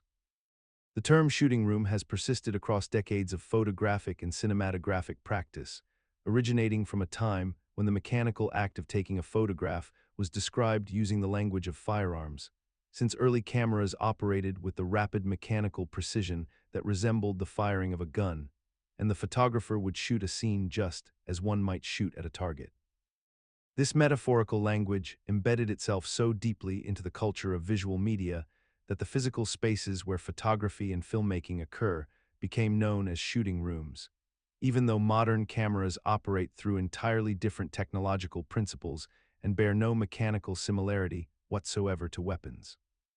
The paradox emerges when you consider that we continue using violent terminology to describe the peaceful act of artistic creation, that we say we shot 300 photographs today or we are going to shoot this commercial tomorrow, applying language borrowed from warfare and hunting to describe the work of artists and craftspeople. The psychological mechanism behind this persistence lies in how language becomes ossified in professional communities, how terms become so integrated into the specialized vocabulary of a field that they lose their metaphorical weight and become simple labels, stripped of their original violent connotations through sheer familiarity and repetition. We have normalized the language of shooting so completely that nobody stops to consider the underlying conceptual framework it implies, that we are applying weaponry terminology to creation, and this disconnection between the words we use and the actual reality of what we are doing persists, because the alternative would require abandoning decades of established terminology, a transition that industries rarely undertake unless there is explicit pressure to do so. The shooting room remains, linguistically suspended between its violent etymological origins and its peaceful contemporary purpose. Imagine you are a logician sitting in a library surrounded by books, and someone presents you with what seems like a simple statement: all ravens are black. Now, the traditional way to confirm this statement would be to examine ravens and note their color, looking for any exceptions to the rule. However, a curious logical equivalence emerges when you consider the contrapositive of this statement, which is that anything that is not black is not a raven. This means, theoretically, that observing a white shoe would constitute evidence supporting the claim that all ravens are black, because a white shoe is not black and therefore not a raven, which aligns with the rule. Similarly, observing a red apple or a blue bicycle would also count as confirming evidence for the statement about ravens, despite having absolutely nothing to do with actual ravens. This is the essence of Hempel's raven paradox, named after philosopher Karl Hempel, who formalized this peculiar logical puzzle in the 1940s. The paradox reveals a fundamental tension between formal logic and intuitive reasoning, because while the mathematics checks out perfectly and the contrapositive is logically equivalent, our minds rebel against the idea that a shoe or an apple has anything meaningful to do with confirming a statement about birds. The mechanism underlying this paradox rests on the distinction between what is formally true in symbolic logic and what feels true in practical experience. When we translate the statement "all ravens are black" into formal logical notation, we can indeed prove that the contrapositive holds mathematically, and from a purely deductive standpoint, any instance of a non-black non-raven does technically provide information consistent with the original claim. However, our intuition resists this conclusion because we understand intuitively that observing a shoe tells us nothing about the actual coloration of ravens, since shoes and ravens exist in entirely separate domains of observation and study. The paradox persists because it highlights the gap between abstract logical equivalence and the way evidence functions in the real world, where context, relevance, and domain specificity matter enormously. When a logician says that examining a white shoe confirms the statement about ravens, they are technically correct in a purely formal sense, but this correctness masks what we might call a category error, where logical operations that work perfectly in mathematics seem absurd when applied to empirical claims about the natural world. Consider the peculiar situation where you observe that every swan you have ever seen in your entire life has been white, and every historical record, every painting, every photograph, every documented instance of a swan confirms this pattern without exception, and yet you remain fundamentally unable to conclude with absolute certainty that all swans are white, because somewhere in the world there exists at least one black swan that invalidates your entire accumulated experience. This is the problem of induction in its modern form, and it reveals something deeply unsettling about how we construct knowledge from observation. You gather data points, hundreds or thousands of them, and your mind naturally organizes them into patterns and rules that feel inevitable and true. Yet the logical structure of induction itself contains a hidden flaw that makes any conclusion drawn from finite observation technically unverifiable against the infinite possibilities of the universe. The mechanism operates through a subtle but profound confusion between pattern recognition and logical proof. Your brain is exceptionally efficient at detecting regularities in the world around you, so efficient that it conflates the presence of a strong pattern with the presence of a law, and this conflation happens so smoothly and automatically that you rarely notice it occurring at all. When you observe white swans repeatedly, your mind doesn't merely record the data points.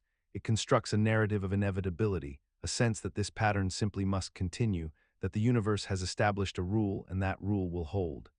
Yet logically, no amount of past observations can guarantee future ones, because the future remains unobserved and therefore fundamentally separate from your evidence base. What makes this paradox particularly insidious is that we have built the entire edifice of science and practical knowledge upon induction despite its logical invalidity, and we continue to do so every single day without hesitation or doubt. You take medicine because it worked before, you drive on roads that have held your weight before, you trust that gravity will function tomorrow as it functioned today, and all of these reasonable actions rest upon the unexamined assumption that induction is valid. Imagine yourself standing in complete darkness, unable to see your hand in front of your face, and you feel an overwhelming sense of dread beginning to creep through your body, a primal fear that something dangerous lurks just beyond your perception, waiting to consume you, and yet when you turn on even the smallest light, that fear dissipates almost entirely, replaced by the mundane reality of an ordinary room or hallway or space that poses no actual threat whatsoever. This is the grue paradox, named after a fictional monster from early text adventure games that would kill you in the dark. But the paradox itself refers to something far more fundamental about human psychology and perception.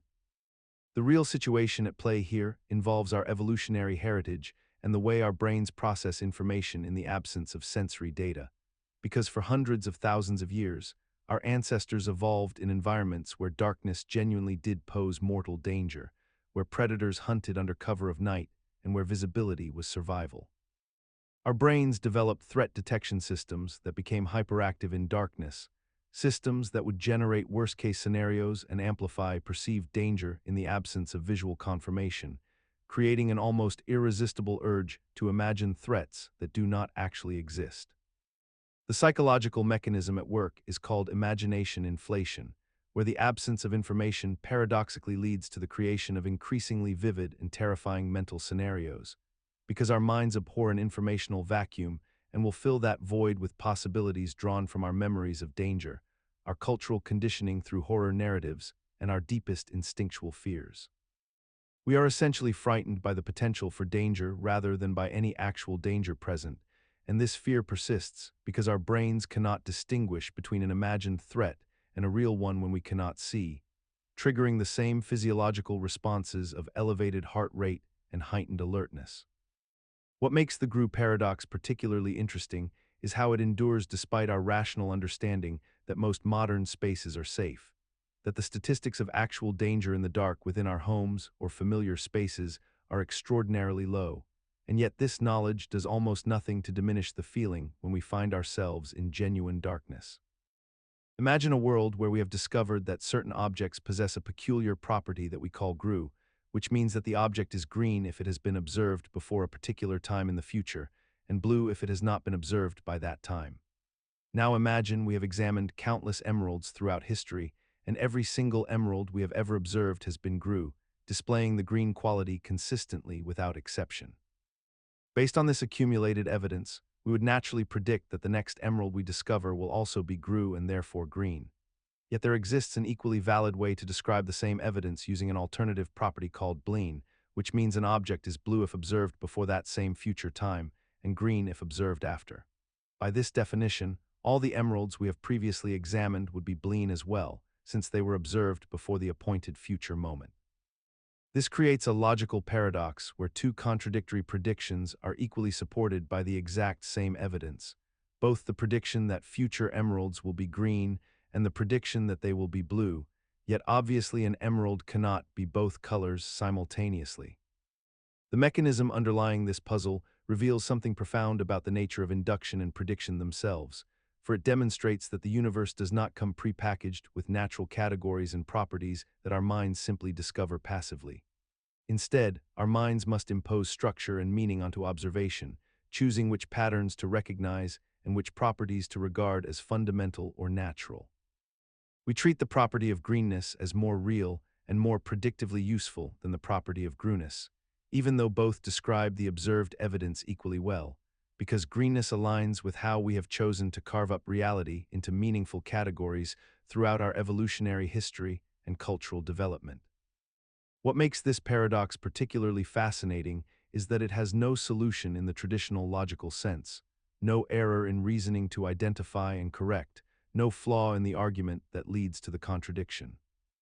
Instead, it persists because it exposes the arbitrary nature of the distinctions we take completely for granted, the way we have normalized certain ways of describing the world while rendering others absurd, even when the absurd descriptions fit the facts just as perfectly as the accepted ones. Imagine you are standing before two boxes, and you must make a choice that will determine whether you receive a life-altering sum of money or walk away with nothing at all. A supremely intelligent being, one with a remarkable track record of predicting human behavior with near-perfect accuracy, has already made a prediction about what you will choose before you arrived at this moment. In Box A, there is $1,000, and in Box B, there is either $1 million or absolutely nothing, depending entirely on what this predictor has foreseen that you will do. The predictor has reasoned through your psychology, your values, your cognitive patterns, and has placed the $1 million in Box B only if it predicted that you would choose Box B alone, taking only that single box. If the predictor believed you would take both boxes, it left Box B empty. Now you face your decision. You can take both boxes, guaranteeing yourself at least $1,000 but potentially missing the million, or you can take only Box B, trusting that the predictor saw your choice coming and filled it accordingly. The paradox emerges because two equally logical approaches lead to opposite conclusions. One perspective suggests you should take both boxes because the predictor has already made its decision and placed or withheld the $1 million before you arrived, so your choice cannot change what is already in the boxes, making the extra $1,000 a guaranteed gain. Another perspective argues that you should take only Box B because choosing both boxes reveals you are the type of person the predictor would have identified as someone who takes both boxes, which is exactly the scenario where the million would be absent, whereas choosing Box B demonstrates you are the type of person worthy of the million, which is precisely what the predictor would have rewarded. This paradox persists in human reasoning because it forces a collision between two deeply intuitive but incompatible views of causality and decision-making, the sense that your choices cannot alter past events, and the sense that your rational character and predictability determine your outcomes. We feel pulled toward both answers simultaneously, unable to dismiss either one completely. The paradox reveals something profound about ourselves. We are trapped between seeing ourselves as free agents whose decisions shape reality and as predictable systems whose nature determines our fate. In this tension lies not merely a logical puzzle, but a fundamental question about whether we truly choose our futures or simply discover them. Imagine yourself stranded on a desert highway in the middle of nowhere, your car broken down, miles from the nearest town, with no cell phone signal and the sun beginning its descent toward the horizon. A stranger in a vehicle appears and offers you a ride to the hospital in the distant city, explaining that you will die without medical attention, and without your explicit promise to pay them a substantial sum of money once you arrive and have access to your bank account, they will not help you. You, desperate and facing mortality, solemnly swear that you will absolutely repay them in full, that you will honor this debt with complete sincerity and gratitude. The stranger believes you, drives you to safety, and your life is saved through their intervention. However, once you are discharged from the hospital days later, fully recovered and standing in the city with access to your money and no longer in mortal danger, you face a peculiar psychological moment. The stranger has no leverage over you anymore, no way to enforce the debt, no mechanism to compel your payment. They cannot take you back to the desert. They cannot undo your rescue. From a purely logical and rational perspective, you could simply refuse to pay them, keeping your money while retaining your life. The stranger would have no recourse. Yet something strange happens in the human mind in this situation, because most people, when confronted with this scenario, report that they would feel compelled to pay anyway, driven by a sense of obligation and honor that transcends rational self-interest. This paradox reveals something peculiar about human motivation and moral commitment. The promise you made in desperation was genuine in that moment, born from authentic gratitude and the knowledge that you owed your very existence to this person's mercy. But once the emergency has passed and you return to normal circumstances, the logical argument for payment dissolves entirely.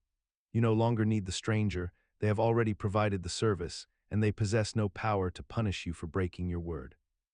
Yet the debt somehow persists in the moral landscape of your conscience, not because of external enforcement, but because we are creatures who experience shame, guilt, and a sense of personal integrity that operates independently of consequences. We have normalized this strange capacity for keeping promises even when breaking them would be advantageous, as if we contain some internal mechanism that values our word and reputation even when nobody is watching and nobody could ever prove we broke faith. Consider the experience of driving home from work on a familiar route that you have traveled hundreds of times, perhaps thousands of times, and discovering upon arrival that you cannot clearly recall the journey you just completed. You remember leaving the parking lot, and you remember pulling into your driveway, but the 40 minutes or the hour in between exists as a kind of blank space in your consciousness, a gap where memory should be but is not. During this entire period, you were operating a vehicle that weighs several tons and travels at speeds that could cause serious harm, yet your conscious mind was occupied entirely elsewhere, perhaps replaying a conversation from earlier in the day, or planning what you would eat for dinner, or simply wandering through abstract thoughts. This phenomenon is so common that most drivers experience it regularly, and yet it presents what appears to be a genuine paradox. How can we safely navigate complex traffic environments while our conscious attention is completely absent from the task at hand? The mechanism behind this experience involves the distinction between conscious attention and automatic procedural memory, which are two fundamentally different systems operating within the brain. When you first learned to drive as a teenager, driving required your complete conscious focus. Every action demanded deliberate attention and careful decision-making. But through repetition and practice over many years, the basic mechanics of driving became encoded as procedural memory, which means these actions can be executed automatically without requiring conscious awareness or deliberate thought.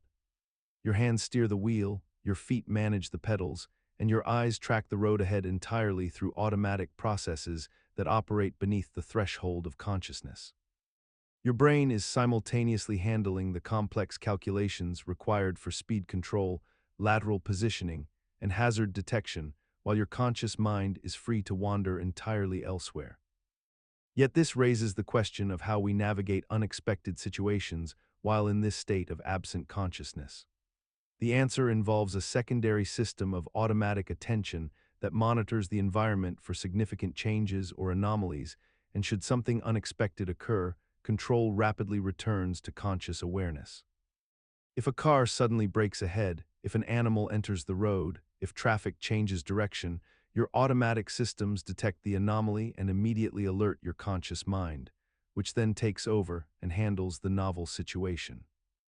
Consider the peculiar situation of the chicken crossing the road, a scenario so embedded in our cultural consciousness that we rarely pause to examine what makes it conceptually troubling.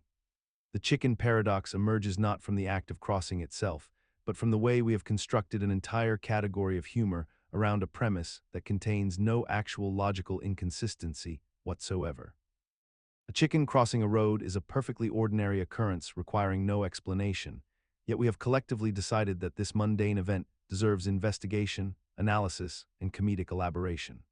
The paradox deepens when we recognize that the joke's entire structure depends upon our expectation that crossing a road should be unusual or difficult for a chicken, despite the fact that chickens are ground-dwelling creatures entirely capable of traversing roads without assistance or incident.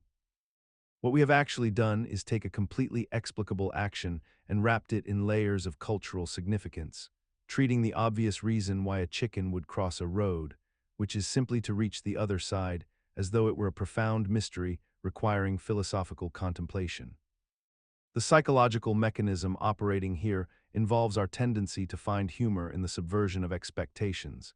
Yet in this particular case, no expectation has genuinely been subverted because the explanation for the chicken's behavior remains straightforward and rational. We have normalized the paradox so thoroughly that the joke now functions not through logical contradiction, but through our shared understanding that we are all choosing to pretend there is something puzzling about an action that is transparently purposeful.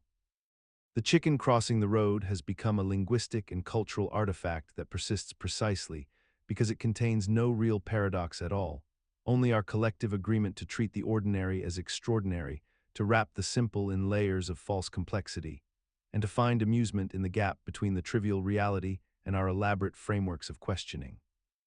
This represents a paradox of paradoxes, where we have created and maintained a supposed logical puzzle that dissolves immediately upon any genuine attempt at analysis. Yet perhaps this is precisely the point. The chicken paradox teaches us that humor and meaning need not emerge from logical contradiction, but rather from our willingness to collectively participate in intellectual theater, to gather around a transparent non-mystery, and find fellowship in our shared pretense that it deserves examination. Consider the ordinary act of voting in a democratic election, where millions of citizens participate in the selection of their leaders and representatives, yet each individual voter holds a peculiar awareness that their single vote is statistically insignificant to the outcome, that the probability of any one person's ballot determining the election result is vanishingly small, approaching the realm of mathematical impossibility in any large-scale election. This recognition creates what philosophers and economists call the voting paradox, wherein the rational cost-benefit analysis of voting seems to suggest that participation is fundamentally irrational, since the time spent voting, the effort required to research candidates, and the minimal chance of affecting the result should logically discourage participation entirely. Yet despite this logical framework that appears to undermine the decision to vote, people continue to cast their ballots in substantial numbers, showing up to polling places year after year, driven by motivations that seem to exceed any rational calculation of personal benefit or influence. The psychological mechanism at work here involves a cognitive disconnect between abstract probability and intuitive values, wherein voters maintain a simultaneous awareness both that their individual vote probably will not matter, and that voting itself matters tremendously as a civic duty, a form of self-expression, and a contribution to the collective will that transcends the mathematical insignificance of any single ballot. The persistence of this paradox reveals how humans operate through multiple layers of reasoning that do not always align, how we compartmentalize the logical understanding that our actions have near-zero individual impact alongside a deeper cultural and moral commitment to democratic participation that functions independently of probability calculations. We have effectively normalized this paradox by constructing elaborate social narratives around voting that emphasize collective responsibility, historical sacrifice, and the abstract notion of majority will, narratives that prove more motivationally powerful than the straightforward rational calculation, suggesting we should not bother voting at all. And this normalization allows democratic systems to function despite containing within them this fundamental logical contradiction at their core. Imagine a group of 3 people who need to decide between 3 options, perhaps choosing between 3 different candidates for office, 3 potential locations for a community project, or 3 policy directions for an organization. Each person has preferences, and those preferences seem perfectly rational on an individual level. The first person prefers option A over B, and B over C. The second person prefers B over C, and C over A. The third person prefers C over A, and A over B. When you ask these 3 individuals to vote on their preferences using majority rule, something genuinely strange emerges. If you pit A against B, 2 people prefer A, so A wins. If you then pit B against C, 2 people prefer B, so B wins. But here is where the paradox reveals itself. When you pit A against C, 2 people prefer C, so C wins. The group's collective preference is A over B, B over C, and C over A, creating a circular preference that has no logical endpoint. This is Condorcet's paradox, discovered by the 18th century mathematician and philosopher the Marquis de Condorcet. What makes this phenomenon so conceptually unsettling is that it violates the transitivity principle that we expect from rational decision-making. If A is preferable to B and B is preferable to C, then logically A should be preferable to C. Yet through majority voting, a group composed entirely of rational individuals produces a collective preference order that is mathematically impossible for any single rational person to hold. The mechanism behind this paradox lies in how individual preferences can be distributed in ways that create incompatibility when aggregated through majority rule. There is nothing wrong with any individual voter, nothing irrational about their choices, and yet the democratic process itself generates an outcome that defies basic logical consistency. This paradox persists in real-world voting and decision-making systems because we continue to rely on majority rule and pairwise comparisons despite knowing this vulnerability exists. We have accepted that our collective decision-making mechanisms are fundamentally imperfect, capable of producing outcomes that no reasonable person would actually prefer if given the choice to reflect on the complete picture.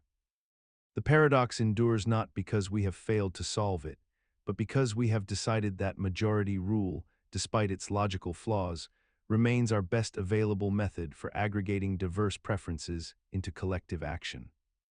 Consider the moment an archer releases an arrow from a bowstring, watching it travel through the air toward a distant target with what appears to be continuous motion and kinetic purpose. We observe this arrow in flight and perceive it as moving, as occupying space progressively and traveling from one location to another in an unbroken journey. Yet when we examine any infinitesimal slice of time, any single frozen instant, the arrow cannot be moving at all because movement itself requires a duration of time to occur. At any given moment, the arrow occupies a specific position in space and nothing more. If we divide all of time into infinite moments, and the arrow is stationary during each individual moment, then how does the arrow ever actually move? The paradox emerges from the fundamental contradiction that something cannot be simultaneously in motion and at rest, yet our experience insists the arrow travels while logic insists it cannot. The mechanism underlying this paradox rests on a conceptual confusion between the nature of instantaneous position and the nature of motion itself. Motion is not a property that exists at a single moment, but rather a relationship that spans across moments, a transition between positions defined by velocity and acceleration over measurable intervals. We often think of time as composed of discrete instants arranged like frames in a film, which creates the illusion that each frame must contain either motion or rest as an intrinsic property, rather than understanding that motion is fundamentally a statement about how positions change across multiple frames. Our minds conflate the arrow's location at a moment with the arrow's velocity during a moment, treating them as though they must be the same category of thing when they are entirely different concepts. What makes this paradox persist despite its logical resolution is that our everyday experience feels discontinuous with abstract reasoning about infinitesimals and continuous functions. We see arrows move and never doubt it, yet the mathematical framework that should describe this motion seems to deny it, creating an enduring tension between intuition and formalism that has fascinated philosophers for over 2,000 years. This tension ultimately dissolves when we recognize that calculus provides the mathematical language for describing change itself. Derivative functions capture instantaneous rates of change without requiring motion to exist at a single moment, transforming what seemed like a logical impossibility into a perfectly coherent description of how objects traverse space through time. Imagine you are presented with a choice between two gambles, and you must decide which one you prefer, knowing that your decision will reveal something about how you value certainty and risk. In the first scenario, you are offered a guaranteed $1 million with absolute certainty, or you can take a gamble where you have a 99% chance of winning $1 million, but a 1% chance of winning nothing at all. Most people choose the guaranteed million, which seems entirely rational, because why would you risk losing everything for an identical expected value? But now consider a second scenario that appears completely unrelated to the first. You are offered a 1% chance of winning $1 million with a 99% chance of winning nothing, or you can accept a 10% chance of winning $100,000 with a 90% chance of winning nothing. When facing this second choice, most people switch their preference and choose the 10% chance at $100,000, which mathematically gives a higher expected value than the 1% chance at 1 million. This apparent inconsistency between these two decisions is the Allais paradox, discovered by economist Maurice Allais in 1953, and it reveals something fundamental about how human minds actually make decisions rather than how economic theory says we should make them. The mechanism operating beneath these choices involves what psychologists call the certainty effect, a cognitive bias where people assign disproportionate weight to outcomes that are certain compared to outcomes that are merely probable. When you face that first scenario, the difference between guaranteed money and 99% probability feels enormous and psychologically significant, even though mathematically it represents only a 1% variation. Your brain treats certainty as a special category deserving special protection, so you reject the gamble. But in the second scenario, both options are probabilistic and uncertain, so the certainty effect loses its grip on your reasoning, and you calculate expected values more objectively, leading you toward the mathematically superior choice. This paradox persists in human decision-making despite decades of awareness, because the certainty effect operates at a deeper level than conscious rationality, embedded in how our brains evolved to prioritize security and avoid catastrophic losses. Patterns that served us well in ancestral environments where a guaranteed meal mattered more than theoretical optimization. Imagine you are presented with an urn containing exactly 100 balls, and you're told that some of these balls are red while the others are black, but you're not given any information about the precise proportion of each color within the container. Now imagine a second urn that contains 50 red balls and 50 black balls in perfect balance, and you must choose which urn you would prefer to draw from if you wanted to win a prize by selecting a red ball. Most people, when faced with this choice, will choose the second urn with the known 50-50 distribution, even though mathematically, both urns should offer identical expected value in terms of probability. This preference for known probabilities over unknown ones is the essence of what Daniel Ellsberg discovered and documented in his famous paradox, a phenomenon that seems to violate the fundamental principles of rational decision-making that economists and philosophers had long assumed governed human choice. The psychological mechanism underlying this paradox relates to what researchers call ambiguity aversion, which is the human tendency to prefer situations where the odds are known and explicit over situations where the odds are genuinely uncertain or unknowable. When you face the ambiguous urn, your mind cannot construct a confident mental model of what might happen, and this uncertainty creates a sense of unease that makes the option feel riskier than it actually is, even though the mathematical risk is identical. The known urn allows you to feel in control of the situation, to calculate precisely what your chances are, and this sense of control itself becomes psychologically valuable, independent of the actual probability of winning. Your brain treats the two situations as fundamentally different not because they are mathematically different, but because one feels different, because one allows you to construct a coherent narrative of odds while the other leaves you in interpretive darkness. What makes the Ellsberg paradox particularly interesting is that it persists even when people are fully informed about the mathematical equivalence of the two scenarios, even when they understand that their preference for the known urn is logically indefensible, and even when they are motivated to make rational choices. Imagine you are presented with a coin flip game that operates under deceptively simple rules, yet produces a result so mathematically elegant that it has puzzled economists, philosophers, and mathematicians for nearly 3 centuries. A fair coin is flipped repeatedly, and you are paid according to how long the sequence of heads continues before the inevitable tails appears. If heads appears on the first flip, you receive $2 and the game ends. If heads appears twice in a row before tails, you receive $4. If heads appears 3 times consecutively, you receive $8, doubling with each additional consecutive head until finally tails breaks the sequence.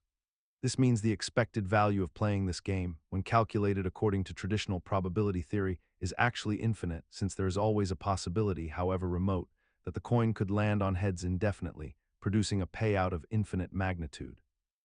Yet despite this infinite theoretical value, almost no rational person would pay even a modest sum like $25 to play this game just once, let alone hundreds or thousands of dollars.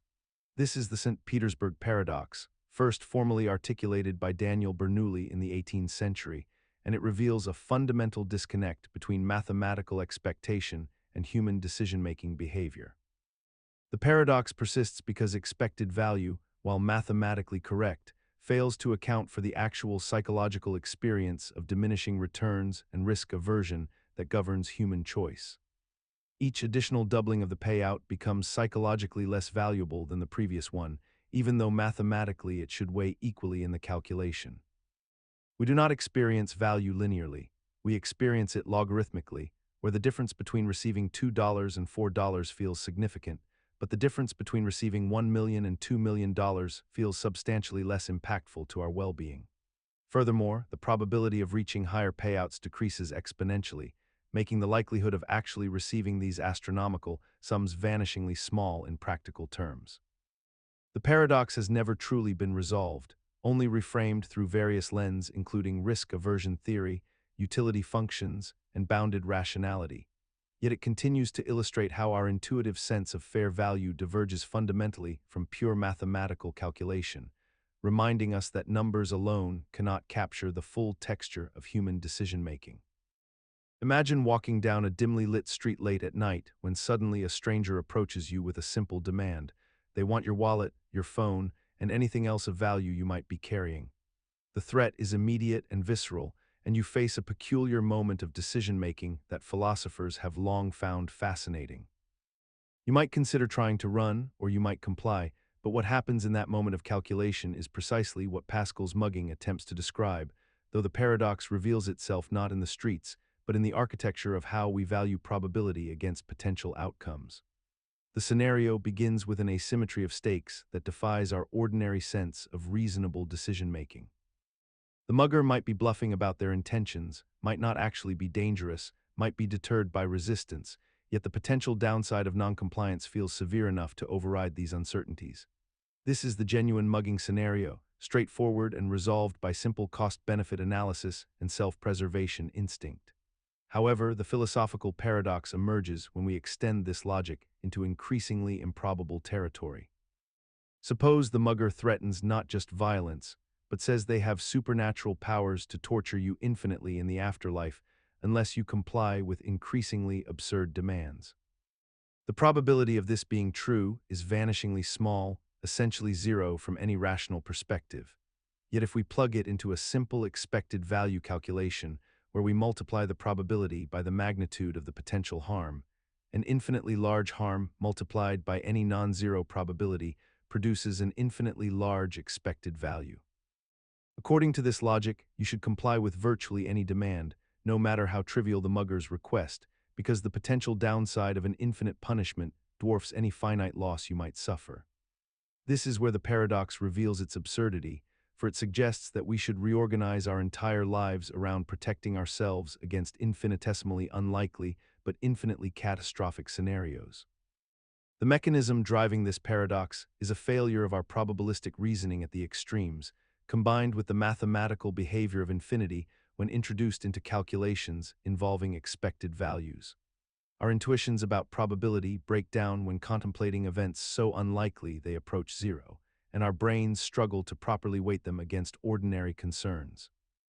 Imagine a world where the population has grown so vast that the average quality of life has declined dramatically, where each person barely scrapes by with minimal happiness and satisfaction, yet the total amount of happiness in the world is greater than it ever was before, simply because there are so many more people experiencing even tiny amounts of well-being. This scenario represents what philosophers call the repugnant conclusion, a logical endpoint of utilitarian thinking that produces results almost everyone finds deeply troubling and morally wrong. The mechanism behind this paradox emerges from a straightforward mathematical principle. If we accept that the only thing that truly matters morally is the total sum of happiness in the universe, then adding more people with lives barely worth living should always be considered good, provided those lives contain at least some positive experience. This creates a mathematics of morality where quantity overwhelms quality in the most unsettling way imaginable. The repugnant conclusion reveals a fundamental tension within consequentialist philosophy that has troubled thinkers for decades, because our intuitions rebel against it so strongly. Most people believe that a world with a smaller population living extraordinarily fulfilling lives would be better than a vastly larger population barely surviving in misery, yet pure utilitarian mathematics suggests otherwise. What makes this paradox persist despite its logical foundation is that it forces us to confront what we actually value when we think about ethics and human flourishing. We cannot simply dismiss it through clever wordplay or semantic adjustment, because the underlying logic remains sound within its own framework. The repugnant conclusion haunts utilitarian theory like a ghost it cannot exorcise, and philosophers continue wrestling with it by modifying their approaches, introducing concepts like average happiness instead of total happiness, or arguing that some lives fall below a meaningful threshold of well-being. Yet none of these solutions perfectly resolve the underlying tension between our mathematics and our moral intuitions about what constitutes a genuinely better world. Some philosophers have abandoned total utilitarianism altogether, embracing person-affecting views that only count how a decision affects existing people, while others argue that we must accept the repugnant conclusion as the price of holding certain moral commitments, however uncomfortable that price may be. Imagine you are asked to choose between two possible futures for humanity, and in the first future, a population of 1 billion people exists, and each of them lives a life of profound satisfaction and flourishing, experiencing deep contentment and meaningful relationships and creative pursuits, achieving what we might call a genuinely excellent quality of life. In the second future, a population of 10 billion people exists, and each of them also lives a good life, perhaps not quite as excellent as those in the first scenario, but still fundamentally positive and worth living, containing joy and purpose and connection, just slightly less intense than the first group's experience. When presented with this choice, most people intuitively prefer the first scenario, the smaller population with higher average happiness, even though the second scenario contains vastly more total happiness across all the people who exist. This preference reveals itself consistently across cultures and contexts, and yet when we examine it logically, it seems to contradict our other moral intuitions about what makes the world better. The mechanism underlying this paradox involves what philosophers call the repugnant conclusion, the troubling realization that if we genuinely believe that any life worth living is better than no life at all, then we must logically conclude that a world with an astronomically large population of people living barely acceptable lives would be better than a smaller population living in luxury, simply because the total sum of happiness would be greater. Our moral intuitions rebel against this mathematical outcome, and yet the logical chain that leads us there seems unassailable. We find ourselves caught between two competing goods, maximizing the total well-being that exists in the universe or maintaining a reasonable average quality of life for those who do exist. This paradox persists in our thinking precisely because we operate with multiple moral frameworks simultaneously, sometimes prioritizing aggregate happiness and sometimes prioritizing the quality of individual experiences without ever fully resolving which framework should take precedence. Despite decades of philosophical analysis and attempted solutions, we have not eliminated this tension from our moral reasoning, and it continues to influence our thinking about population ethics and resource allocation and global development in ways we barely recognize. Consider a moment in your life when you made a significant decision, perhaps choosing a particular career path or moving to a specific city or even deciding to have a child at a particular moment rather than waiting.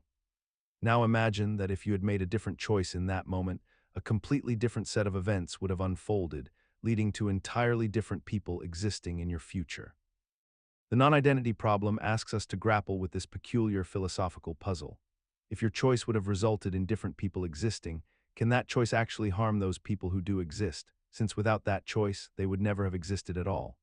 This seems to create a logical trap where we cannot coherently claim that certain decisions are wrong, even ones that appear intuitively harmful, because those decisions are the very reason the affected people exist in the first place. The mechanism at work here involves our deep confusion about what constitutes harm and identity over time.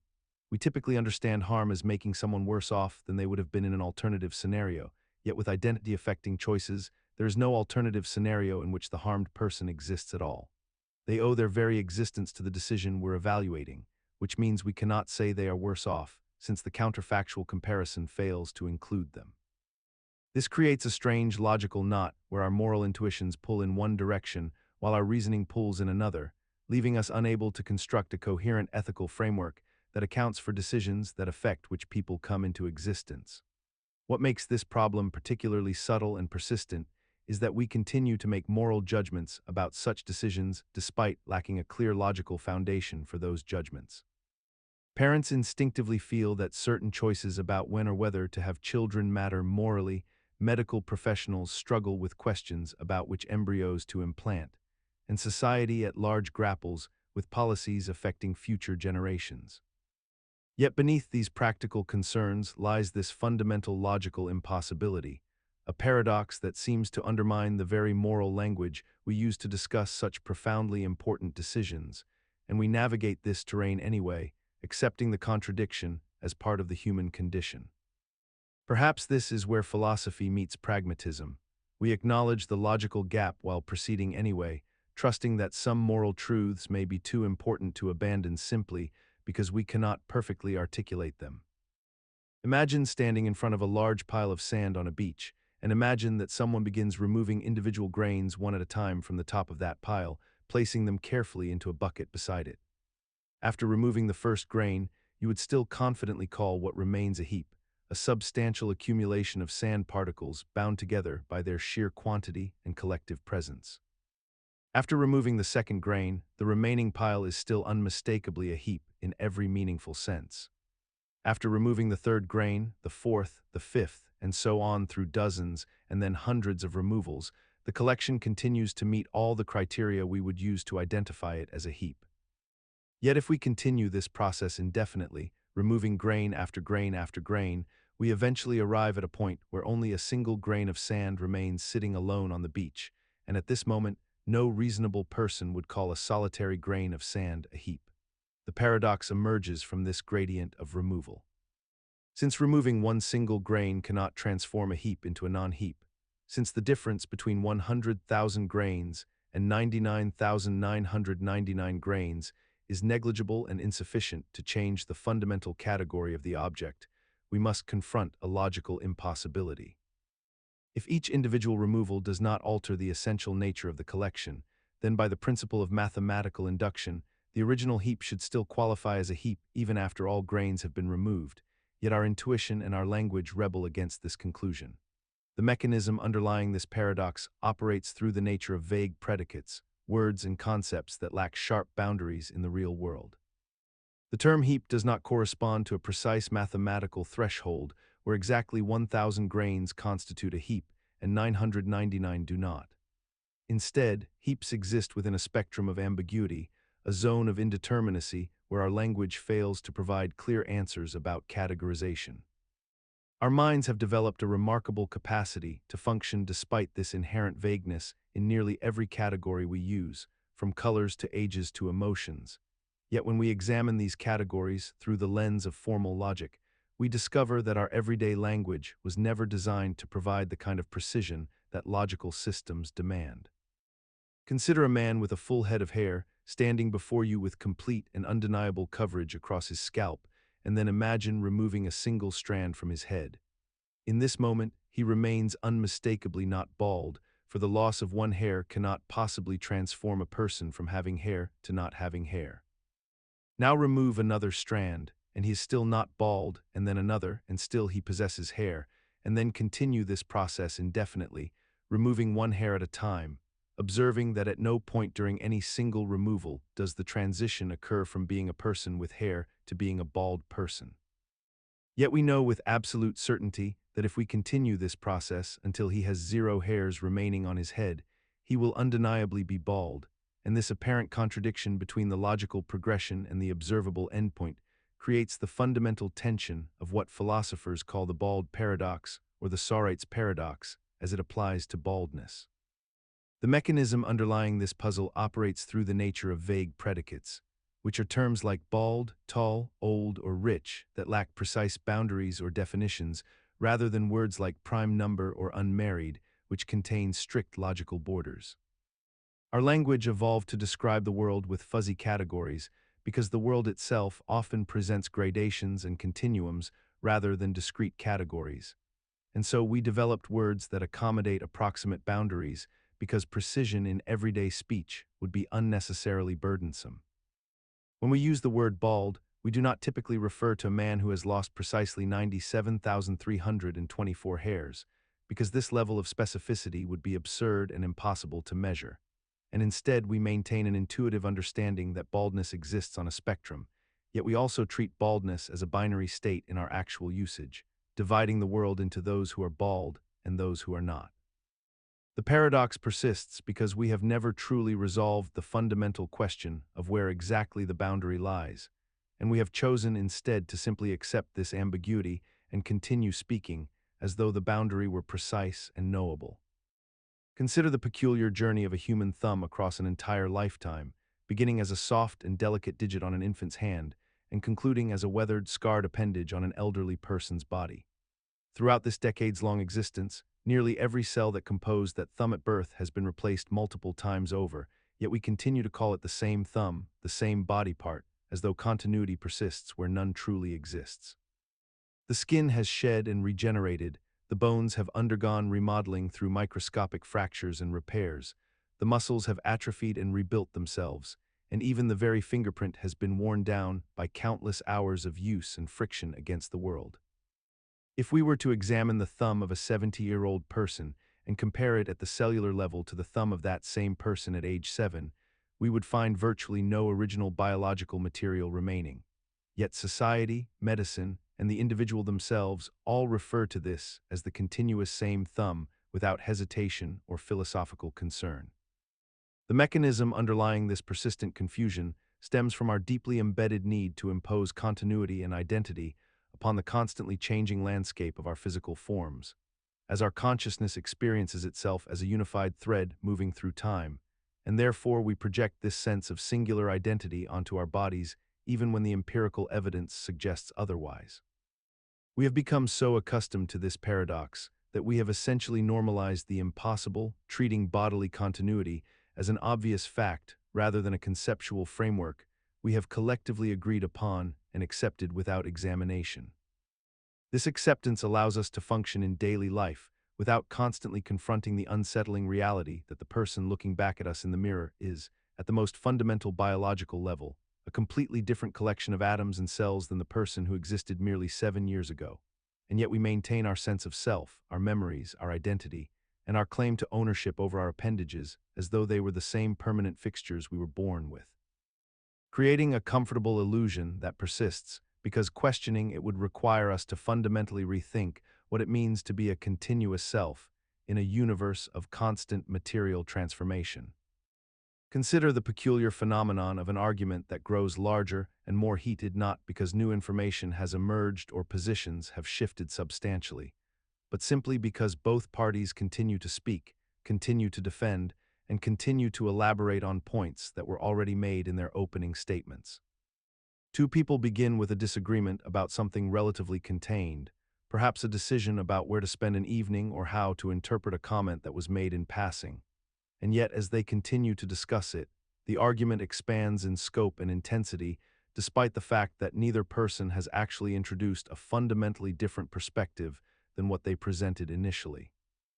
What occurs is a peculiar amplification, where the emotional investment grows disproportionate to the informational content being exchanged.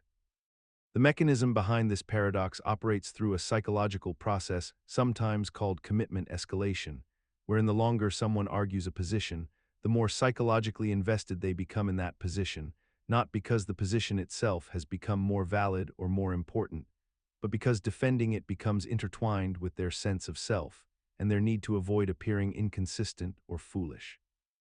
As the argument continues, each person finds themselves not simply restating their view, but elaborating upon it, adding new justifications, interpreting ambiguous past statements in ways that support their current stance, and responding to defensive posturing from the other party by digging deeper rather than stepping back. The argument grows not upward toward resolution but outward in all directions, consuming related grievances, historical disputes, and character assessments that were never part of the original disagreement. What began as a discussion about logistics has somehow become a referendum on someone's reliability, thoughtfulness, or fundamental respect for the other person. Remarkably, we continue to engage in this pattern despite the fact that almost every person who has ever argued would acknowledge upon reflection that continuing to argue rarely changes minds, and almost always damages the relationship more severely than simply accepting the disagreement. Yet we persist in this behavior, normalizing the escalation as simply what happens when people care about something or when they refuse to back down, when in reality the escalation serves no productive purpose and exists primarily as an artifact of how human commitment and ego intertwine themselves with our desire to win rather than to understand or to resolve. Consider a master sculptor who begins work on a magnificent statue, carefully selecting a particular block of clay and spending months shaping it into a beautiful form. Once the statue is complete and fired in a kiln, it becomes a treasured artwork that people visit to admire, and the sculptor is celebrated for their creation. Now imagine that same sculptor takes an identical block of the same clay and instead of shaping it into a statue, simply leaves it as a formless lump beside the finished artwork. The clay material is fundamentally identical in both cases, composed of the same minerals, the same particles, the same physical substance, yet we treat these two objects as entirely different things.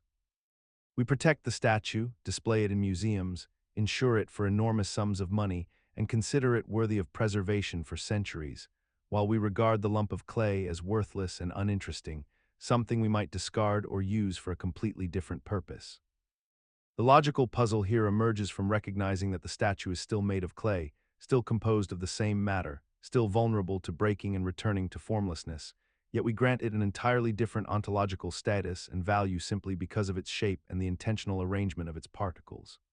The shape itself seems to contain something immaterial, an idea, a form, a human intention, that exists independently of the physical substance beneath it. This reveals how our minds instinctively separate essence from matter, treating shape and form as primary while the underlying material becomes secondary, even though physically they are inseparable. We persist in this perspective despite knowing that the statue and the clay are made of identical stuff, because our conceptual frameworks operate through categories of intention and design rather than raw material composition.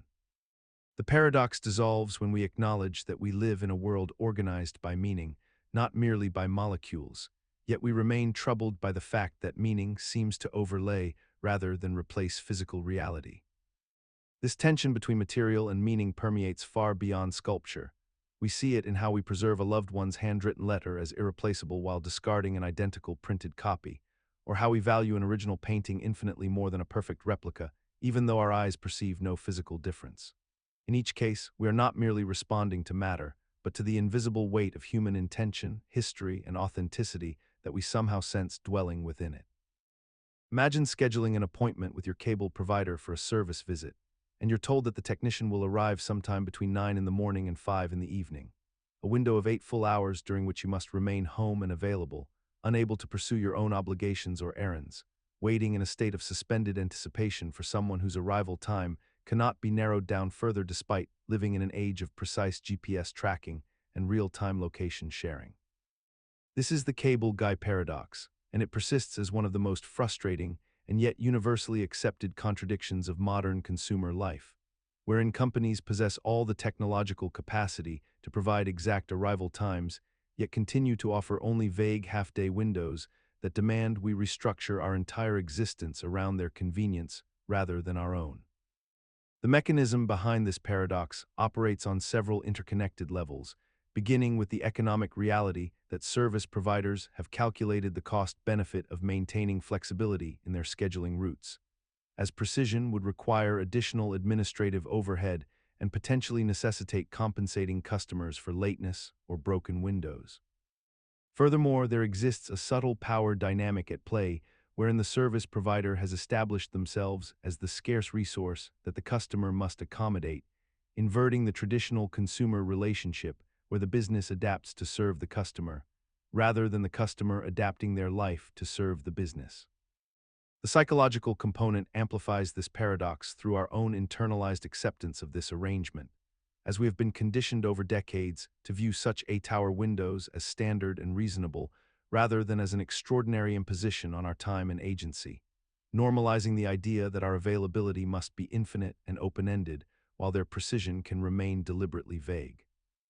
What makes this paradox particularly interesting is that it persists despite technological solutions being readily available and inexpensive, suggesting that the vagueness is not a necessary feature of the service, but rather a preferred one for the provider, and yet we continue to accept it without substantial collective resistance or demand for change, essentially collaborating in our own inconvenience.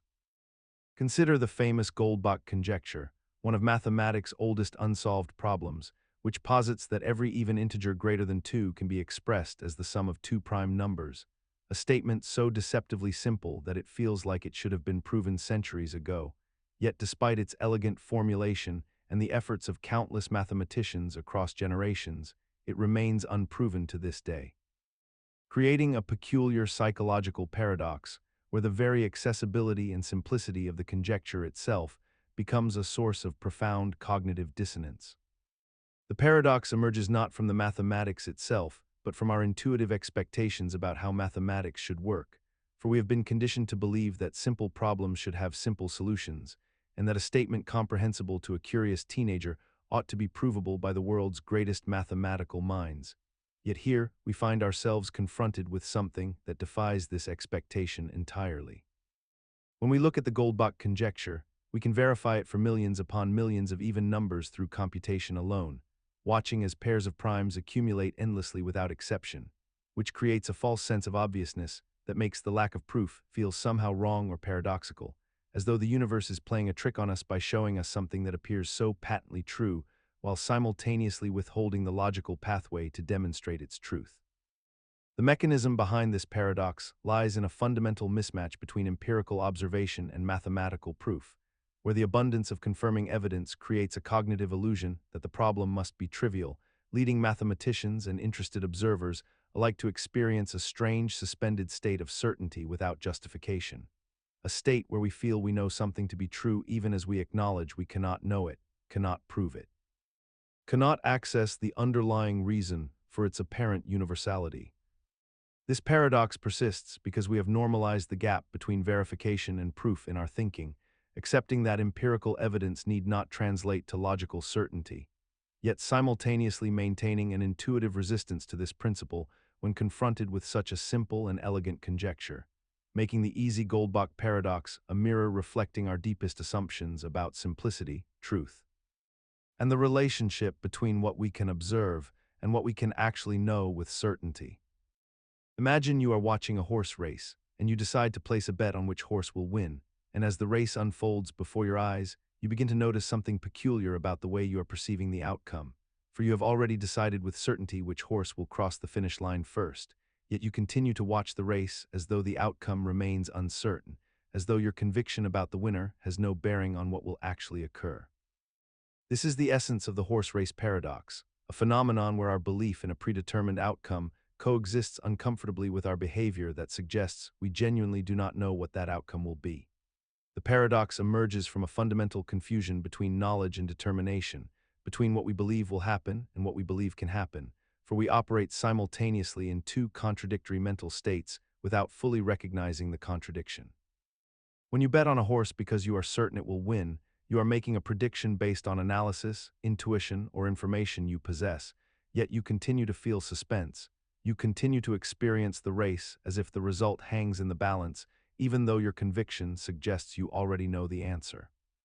This happens because our minds are remarkably skilled at compartmentalizing these two different types of certainty, our predictive certainty and our experiential uncertainty, treating them as entirely separate phenomena that need not interfere with one another. The mechanism underlying this paradox involves the distinction between subjective confidence and objective probability, between what you feel you know and what actually remains undetermined in the world. For even if you are certain about your prediction, the race itself contains genuine uncertainty from the perspective of the universe, the horses, and the other observers who have not yet learned your prediction. We have become so accustomed to living within this paradox that we rarely stop to examine it. We naturally accept that we can be certain and uncertain about the same event simultaneously, that our beliefs can be firm while the world's possibilities remain open, and this strange duality has become so normalized in human experience that it feels entirely unremarkable to us. Consider the curious philosophical position known as dialechism, which suggests that some statements can be both true and false simultaneously, a concept that fundamentally challenges our basic understanding of logical consistency and the law of non-contradiction that has formed the foundation of Western thought for thousands of years. The classic example that demonstrates this paradox involves the liar's statement, that ancient formulation where someone declares this statement is false, creating a logical loop that seems to demand that the statement must be both true and false at the same time, for if it is true then it must be false, and if it is false then it must be true, trapping us in an endless cycle of mutual dependence. What makes dialechism particularly fascinating is that it proposes we should actually accept this contradiction rather than reject it, suggesting that certain statements genuinely possess both truth values simultaneously rather than representing a failure of logic or language. The psychological mechanism underlying our resistance to this idea stems from our fundamental need for consistency and clarity in how we understand reality, a need so deeply ingrained in human cognition that we have spent millennia developing logical systems specifically designed to eliminate contradictions from our thinking and our descriptions of the world. Our minds have evolved to categorize things as either belonging to a category or not belonging to it, as either existing or not existing, as either true or false, because this binary thinking has proven extraordinarily useful for survival and practical decision-making in our everyday lives. Yet dialechism invites us to embrace a more nuanced view of certain statements, particularly self-referential ones that create logical loops, by accepting that language and logic might have limitations that force us to acknowledge genuine contradictions in specific circumstances.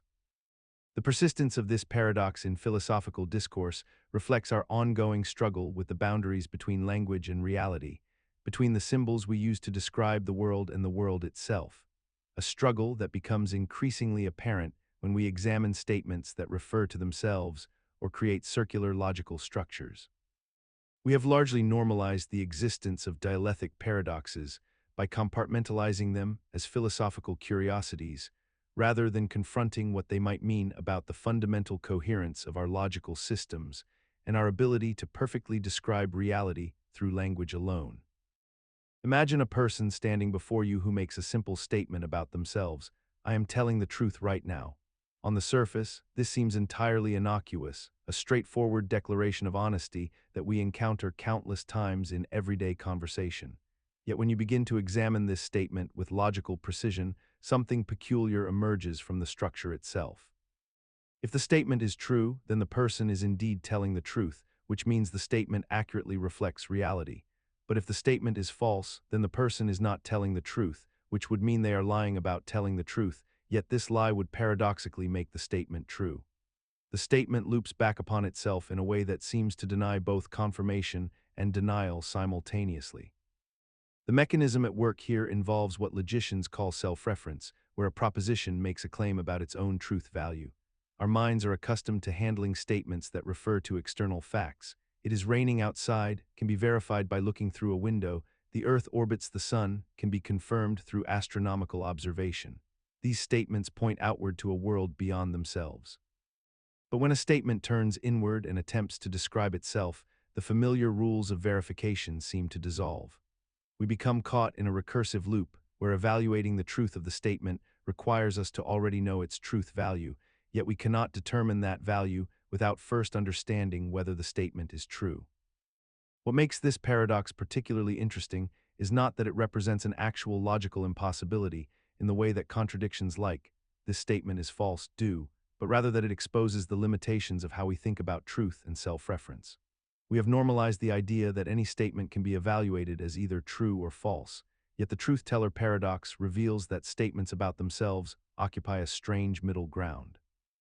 We continue to use language reflexively every day, making claims about our own thoughts and honesty, without experiencing the cognitive breakdown that the paradox suggests should occur.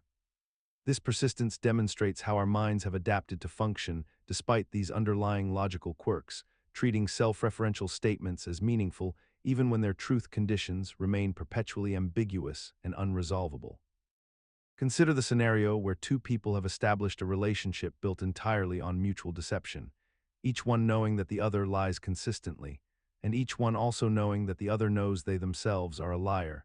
Yet both continue to communicate and make decisions based on the assumption that certain statements carry weight and meaning despite this complete mutual awareness of dishonesty. This is the double liar paradox in its most practical form, appearing in relationships between business partners who distrust each other but continue negotiating, in marriages where both spouses have become accustomed to each other's habitual falsehoods but still attempt to extract truth from contradictory statements, and in friendships where each party has long since recognized the other's tendency toward embellishment yet still processes their words as if they contain some kernel of reliability. The mechanism at work here is surprisingly elegant in its absurdity. When both parties understand that the other is a liar, they begin to engage in a form of meta-analysis where they attempt to decode meaning from the lie itself, searching for what the lie reveals about the liar's intentions or desires rather than treating the statement as a direct representation of reality. If the chronic liar says something is true, the listener knows it is false and accepts that, but then begins to wonder why the liar chose this particular lie, whether the motivation behind the lie reveals something authentic about what the liar actually believes or wants. This transforms the conversation into a strange inverted game where honesty becomes less reliable than dishonesty, because at least the pattern of lying remains consistent and thus analyzable. What makes this paradox feel almost real enough to disorient us is that it persists in relationships where both parties have achieved a kind of equilibrium with deception, where the relationship continues not despite the mutual dishonesty, but because both participants have learned to extract meaning from the very structure of the falsehoods themselves. Creating a communication system that technically should collapse under its own contradictions, but instead settles into a bizarre stability where lies become a language all their own. In this inverted epistemic space, a business partner's aggressive demand becomes readable as underlying anxiety, A spouse's denial of infidelity becomes legible as confession. A friend's exaggeration becomes translatable as confession of insecurity, each lie acquiring a strange reliability through its very predictability. Consider the person who has told a lie so many times, with such conviction and consistency, that they themselves have come to believe it absolutely and completely. This is not the case of someone who simply forgot the truth or confused themselves through accident, but rather someone who told an untruth with such frequency and such deliberate reinforcement that the lie has become their operating reality. And in doing so, they have paradoxically become stronger in their conviction than they ever could have been had they simply told the truth from the beginning. The liar who repeats their falsehood daily, who constructs elaborate details around it, who defends it passionately against scrutiny, develops a kind of fortress of certainty that surrounds their deception. And this fortress becomes so substantial, so reinforced through constant verbal iteration and emotional investment, that the lie takes on all the characteristics of genuine belief. When someone asks them about the falsehood, they answer with unwavering confidence because they have lived within this constructed narrative for so long that it has become their truth, their memory, their internal map of how things actually are, even though somewhere in the depths of their consciousness, the original knowledge of the deception still exists like an abandoned basement no one visits anymore. The psychological mechanism that allows this to occur involves a phenomenon called cognitive commitment, wherein the more publicly and repeatedly we assert something, the more our brains reshape themselves to accommodate that assertion as genuine belief, because our minds are designed to maintain internal consistency and cannot easily sustain the tension of knowing we are lying while simultaneously appearing confident. Over time, the neural pathways associated with the false narrative become stronger and more accessible than the memories of the original truth, until the person genuinely recalls events in the way they have always described them, complete with sensory details and emotional authenticity that come not from actual experience but from the detailed rehearsal of fabrication. What makes this a peculiar paradox is that the liar has indeed become stronger in their conviction through deception, achieving a kind of psychological stability through dishonesty that they might never have possessed through honesty. And this strange outcome reveals something unsettling about how human belief systems actually function, independent of their correspondence with reality. Consider the moment when someone has wronged you, and you find yourself consumed by the fantasy of revenge, imagining elaborate scenarios where you expose their actions, humiliate them publicly, or ensure they experience the same pain they caused you, only to discover that when the opportunity finally arrives, the act of revenge itself feels hollow and unsatisfying, leaving you somehow emptier than before you achieved it. The revenge paradox emerges from the curious gap between the emotional satisfaction we anticipate from retribution and the actual psychological outcome that follows, a phenomenon so persistent that literature, philosophy, and human experience have documented it across centuries. When we are hurt, our brains construct a compelling narrative in which the person responsible must suffer equivalent consequences, and we convince ourselves that witnessing their downfall will restore our sense of justice and balance the scales of fairness that have been disrupted. This anticipatory pleasure is remarkably vivid and powerful, occupying our thoughts with remarkable tenacity, yet the moment of actual revenge rarely delivers the cathartic release we imagined during those long hours of rumination. The mechanism underlying this contradiction rests on a fundamental misunderstanding of how our emotional systems actually function. We believe that revenge operates on a mathematical principle, that pain inflicted upon another will somehow neutralize or cancel out the pain we ourselves have endured, as though emotions follow the logic of accounting ledgers where debits and credits must eventually balance. However, our brains do not truly work this way, and revenge fundamentally fails to address the actual source of our suffering, which lies not in the absence of the perpetrator's punishment, but in the unresolved feelings within ourselves about what happened. The act of revenge may silence the other person, but cannot silence the internal narrative of violation that continues to echo within our own consciousness. And we discover that we have spent considerable energy and moral capital pursuing an outcome that leaves the original wound largely unchanged. What makes this paradox particularly persistent in human affairs is that we continue to pursue it despite this fundamental truth being both demonstrable and widely understood, suggesting that the fantasy of revenge serves a psychological function independent of its actual utility. Consider the peculiar experience of being told not to think about something, and how that instruction almost inevitably produces the exact opposite effect, creating a mental state where the forbidden thought becomes impossible to suppress. When someone says to you, "Do not think about a blue elephant," your mind immediately conjures the image of a blue elephant with remarkable clarity and persistence, despite your conscious intention to obey the instruction. This phenomenon represents a fundamental paradox in how human cognition operates, one that reveals a deep structural problem within the architecture of thought itself. The mechanism behind this paradox emerges from the nature of negation in the human mind, which requires you to first activate the concept you are attempting to suppress in order to successfully inhibit it. Your brain must retrieve and process the representation of the blue elephant before it can attempt to prevent that representation from entering consciousness. But in performing that necessary intermediate step, the very thing you sought to avoid has already manifested within your awareness. This creates an impossible logical loop where the instruction to suppress thought becomes the direct cause of its appearance. The paradox persists because mental suppression is not a simple on-off mechanism, but rather an active, energy-demanding process that requires constant reinforcement and attention. Each time you attempt to push the thought away, you paradoxically reinforce its presence in working memory, making it more salient and more difficult to dismiss.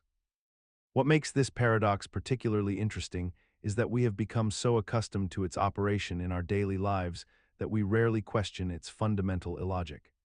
We continue giving instructions to suppress thoughts, even though we possess abundant evidence that these instructions consistently fail to achieve their intended purpose. Parents tell children not to think about scary things when the child cannot sleep. Therapists once encouraged patients to suppress intrusive thoughts, and individuals regularly attempt to force unwanted ideas from their minds through sheer willpower, all despite the paradox's reliable demonstration that such suppression is exceptionally counterproductive. The no-no paradox reveals how our conscious intentions and our actual cognitive capacities exist in a state of chronic misalignment, yet we persist in acting as though they were perfectly synchronized. Consider the moment when you sit across from someone you care about, perhaps in a coffee shop or at home, and one of you suggests the idea of an open relationship, an arrangement where both partners maintain the freedom to pursue romantic or physical connections with other people while remaining committed to each other. The proposal emerges with careful language, nervous pauses, and often a strange mixture of hope and dread, as though both parties are acknowledging a desire that has always existed but somehow remained unspoken until this precise moment. What makes this situation paradoxical is not the concept itself, but rather the peculiar contradiction that underlies it. The person proposing openness typically frames it as a solution to dishonesty, as a way to eliminate the need for deception or suppressed desires, as though transparency and freedom will somehow strengthen the bond between them. Yet in the very act of proposing this arrangement, they often discover that their partner, who they believed they knew entirely, responds with shock, hurt, or a sense of betrayal that seems to contradict the logic of the proposal itself. The paradox deepens when we examine the mechanism beneath this interaction. On one level, suggesting an open relationship appears to be an act of honesty, a laying bare of one's true desires and needs, a refusal to pretend to be something one is not. Yet simultaneously, the act of proposing it often communicates something the proposer may not have intended, a fundamental uncertainty about whether the current relationship, exactly as it stands, can meet their needs. This creates a strange loop where honesty about wanting freedom paradoxically becomes a form of dishonesty about the relationship's original premise, the implicit agreement that two people chose each other above all others. The psychology underlying this paradox reveals that we hold contradictory beliefs about love and commitment, believing simultaneously that true love means complete honesty and that true love means choosing one person exclusively. We normalize this contradiction by treating it as a mature, evolved perspective on relationships while still feeling the sting of rejection or inadequacy when a partner suggests it. The open pair paradox persists because we have created a cultural space where we acknowledge desire for freedom while maintaining the social fiction that exclusive commitment is the only legitimate expression of love. Consider the person who makes a statement with the explicit qualification that their truthfulness depends on circumstances they themselves cannot fully control or predict. Imagine someone saying, "I am telling you the truth right now, unless it turns out later that I was mistaken, or more subtly, what I'm about to tell you is accurate based on what I know at this moment, but I reserve the right to have been wrong without it being a lie. This is the contingent liar, a figure who occupies a peculiar space where honesty and deception become inseparable from uncertainty and the limitations of human knowledge. The contingent liar is not someone who deliberately intends to deceive, yet they are also not making a straightforward commitment to truth, because they have already embedded an escape clause into their statement before they even finish speaking. What makes this paradox function is the way it exploits the difference between the intent to deceive and the mere possibility of error.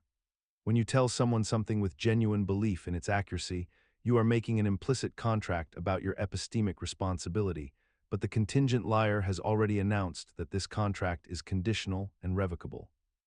The psychological mechanism operates because we naturally extend trust based on perceived sincerity, and the contingent liar presents themselves as sincere while simultaneously disclaiming accountability. They have found a way to appear honest while refusing the actual burden that honesty demands, which is a commitment to truth that extends beyond mere personal certainty. We see this everywhere in contemporary discourse, from scientific findings that begin with lengthy disclaimers about limitations, to news reports qualified with "according to sources," to personal confessions prefaced with "I might be wrong, but." The contingent liar persists precisely because it mirrors how knowledge actually functions in an uncertain world, and yet it represents a kind of intellectual cowardice that we have collectively normalized as reasonable caution rather than recognized as a subtle abdication of the communicative responsibility we owe one another. The contingent liar thus achieves a remarkable inversion. By acknowledging uncertainty, they gain permission to be careless with truth, transforming epistemological humility into a shield against the very accountability that would make communication meaningful. In this way, the qualification becomes the lie itself, not a refinement of honesty, but its hollow performance. Imagine you are holding a single index card in your hands, and on one side of this card you have written a sentence that reads, "The sentence on the other side of this card is true." You flip the card over, and on the reverse side you find another sentence that reads, "The sentence on the other side of this card is false." Now you find yourself in an impossible logical loop, where neither statement can be assigned a truth value without creating a contradiction. Yet both statements seem perfectly reasonable and grammatically sound when you first read them. This is the essence of the card paradox, a self-referential puzzle that has haunted logicians and philosophers for centuries, because it appears to operate within perfectly normal linguistic and logical frameworks, while simultaneously undermining the very foundation of how we assign meaning to statements. What makes this paradox so psychologically compelling is that it exploits the way our minds naturally process language and logical relationships, creating a cognitive trap that feels almost inescapable even as we consciously recognize that something has gone wrong. The mechanism at work here involves self-reference and circular dependency. Each statement's truth value depends entirely on the truth value of the other statement, and since each one claims something definitive about its counterpart, you cannot establish a stable logical foundation from which to evaluate either one. Your brain attempts to resolve this by oscillating between possibilities, first assuming one statement is true, which immediately makes the other false, then recognizing that this creates a contradiction which forces you to reconsider, leading you back to the original assumption in an endless cycle that generates a peculiar kind of mental friction. What is remarkable about how we have normalized this paradox in contemporary thinking is that rather than viewing it as evidence of a fundamental flaw in language itself, we have instead created increasingly sophisticated logical systems and frameworks designed to accommodate or circumvent these self-referential traps. Treating them as interesting puzzles rather than indicators that something might be fundamentally unstable about the way meaning itself operates when we allow statements to comment upon their own validity. Imagine walking through a busy street in any city, and you encounter a large wooden or metal sign hanging from a storefront, restaurant, or business establishment, displaying the name or purpose of the place beneath it. Now consider the fundamental absurdity embedded within this ordinary scene.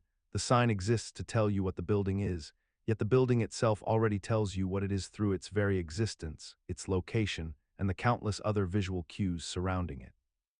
The sign becomes redundant information delivered through a medium that demands your attention and cognitive processing, when the reality of the situation has already communicated itself through simpler, more direct channels.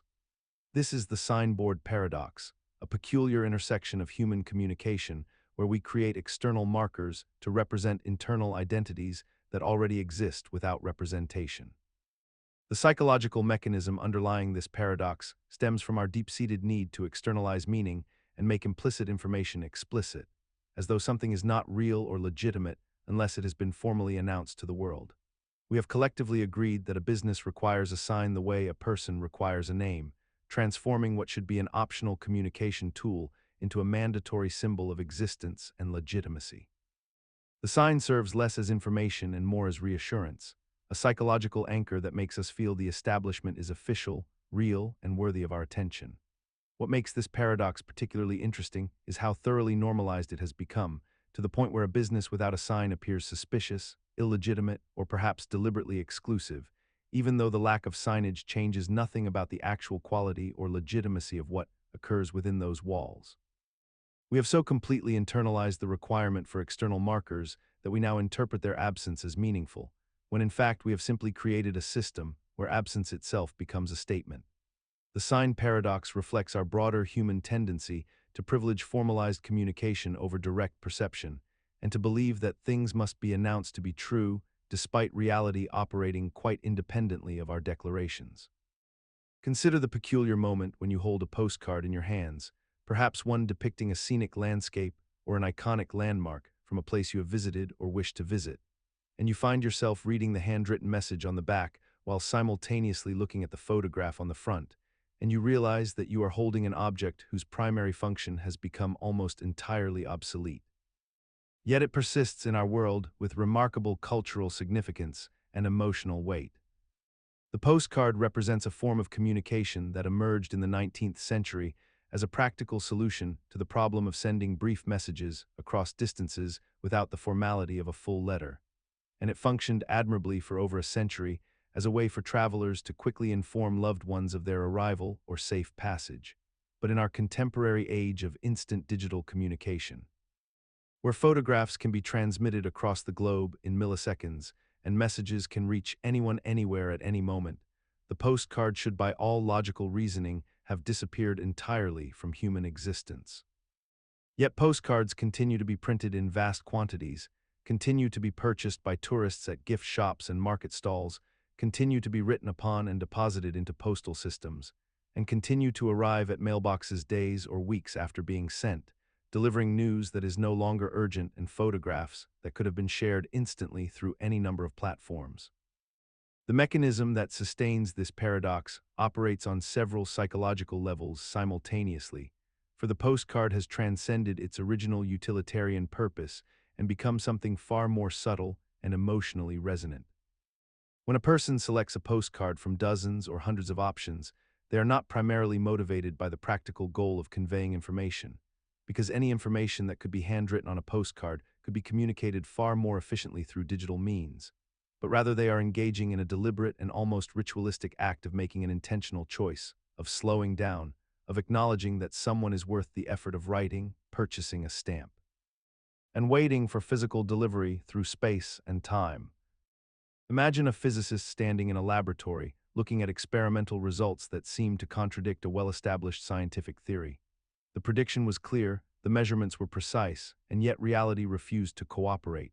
Now, instead of immediately concluding that the theory is wrong, the physicist faces an unexpected intellectual paralysis because there is no single point of failure to identify. According to the Quine-Duhem problem, when any experimental result conflicts with our theoretical predictions, we can never isolate exactly which element in our vast network of assumptions, auxiliary hypotheses, and background beliefs is actually responsible for the contradiction. The theory itself might be flawed, or perhaps the instruments were miscalibrated, or maybe the environmental conditions weren't what we thought they were, or possibly our understanding of how to interpret the data is incorrect. The problem emerges because science doesn't operate with isolated hypotheses standing alone in the void. Every theory rests upon a foundation of countless other assumptions, each of which could theoretically be the culprit when something goes wrong. When we test a theory, we're not testing it in isolation. We're testing an entire interconnected web of beliefs, measuring instruments, mathematical frameworks, and interpretive methods all bundled together. This means that whenever we encounter experimental data that seems to falsify our theory, we possess a kind of terrible freedom. We can choose to reject the core theory while preserving our auxiliary assumptions, or we can preserve the theory while modifying some auxiliary belief instead. The physicist could blame the instruments, the laboratory technician could have made an error, the environmental variables might have been incorrectly measured, or some unknown factor might be interfering with the results. This creates a situation where theories become almost impossible to definitively prove false through empirical evidence alone, because there are always alternative explanations available to those who wish to defend their theoretical commitments. The mechanism underlying this problem is that scientific knowledge forms a holistic system rather than a collection of independent propositions, meaning that any single observation can be made consistent with almost any theory if we're willing to adjust enough of the surrounding assumptions. What makes the Quine-Duhem problem persist despite our sophisticated understanding of scientific methodology is precisely this rational flexibility that makes science so powerful and productive. Consider the experience of standing in a completely dark room, a space so devoid of light that your eyes cannot distinguish even the faintest outline of your own hand held directly before your face, and notice how your mind begins to construct a particular sensation of dread, a feeling that something might be lurking just beyond the threshold of your perception, waiting in the absolute darkness that surrounds you. This phenomenon, which philosopher Nelson Goodman referred to in his discussions of perceptual experience, reflects how our cognitive systems respond to genuine sensory deprivation by generating what we might call an anticipatory anxiety, a psychological reflex that appears to serve no evolutionary purpose in the modern world despite persisting with remarkable consistency across human populations.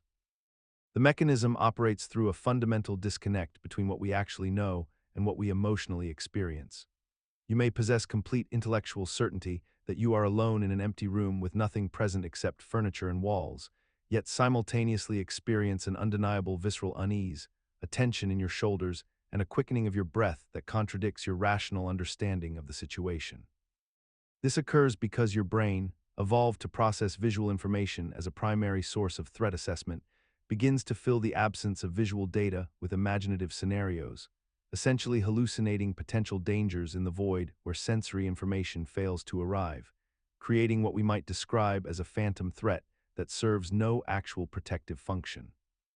The darkness itself becomes a canvas upon which anxiety paints its elaborate pictures, and your mind, desperate for information that the sensory organs cannot provide, manufactures the very fear that keeps you vigilant in a space where vigilance offers no advantage whatsoever.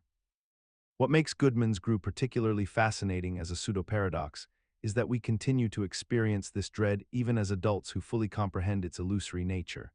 And we have essentially normalized this cognitive glitch by transforming it into folklore, horror narratives, and cultural touchstones that reinforce rather than diminish the original fear response that never possessed logical justification to begin with. We perpetuate this phantom anxiety through bedtime stories and midnight conversations, each retelling strengthening neural pathways that ensure the next generation will experience the same groundless dread, creating a self-sustaining cycle of inherited fear that outlives any practical utility it might once have possessed. Imagine standing at the entrance of a bridge on a foggy evening, and though you have crossed this same bridge hundreds of times before without incident, something about this particular moment fills you with an inexplicable sense of dread, a hesitation that seems entirely disproportionate to any actual danger present. The bridge itself is sturdy, well-maintained, and statistically safer than the car ride that brought you there. Yet your mind conjures elaborate scenarios of catastrophic failure, of the structure giving way beneath your feet, despite the complete absence of any warning signs or structural compromise. This is the bridge paradox, a peculiar phenomenon where our rational knowledge of safety becomes completely disconnected from our emotional experience of it, creating a chasm between what we know to be true and what we feel to be true. The mechanism operates through a combination of cognitive factors that work in concert to undermine our logical assessment of risk.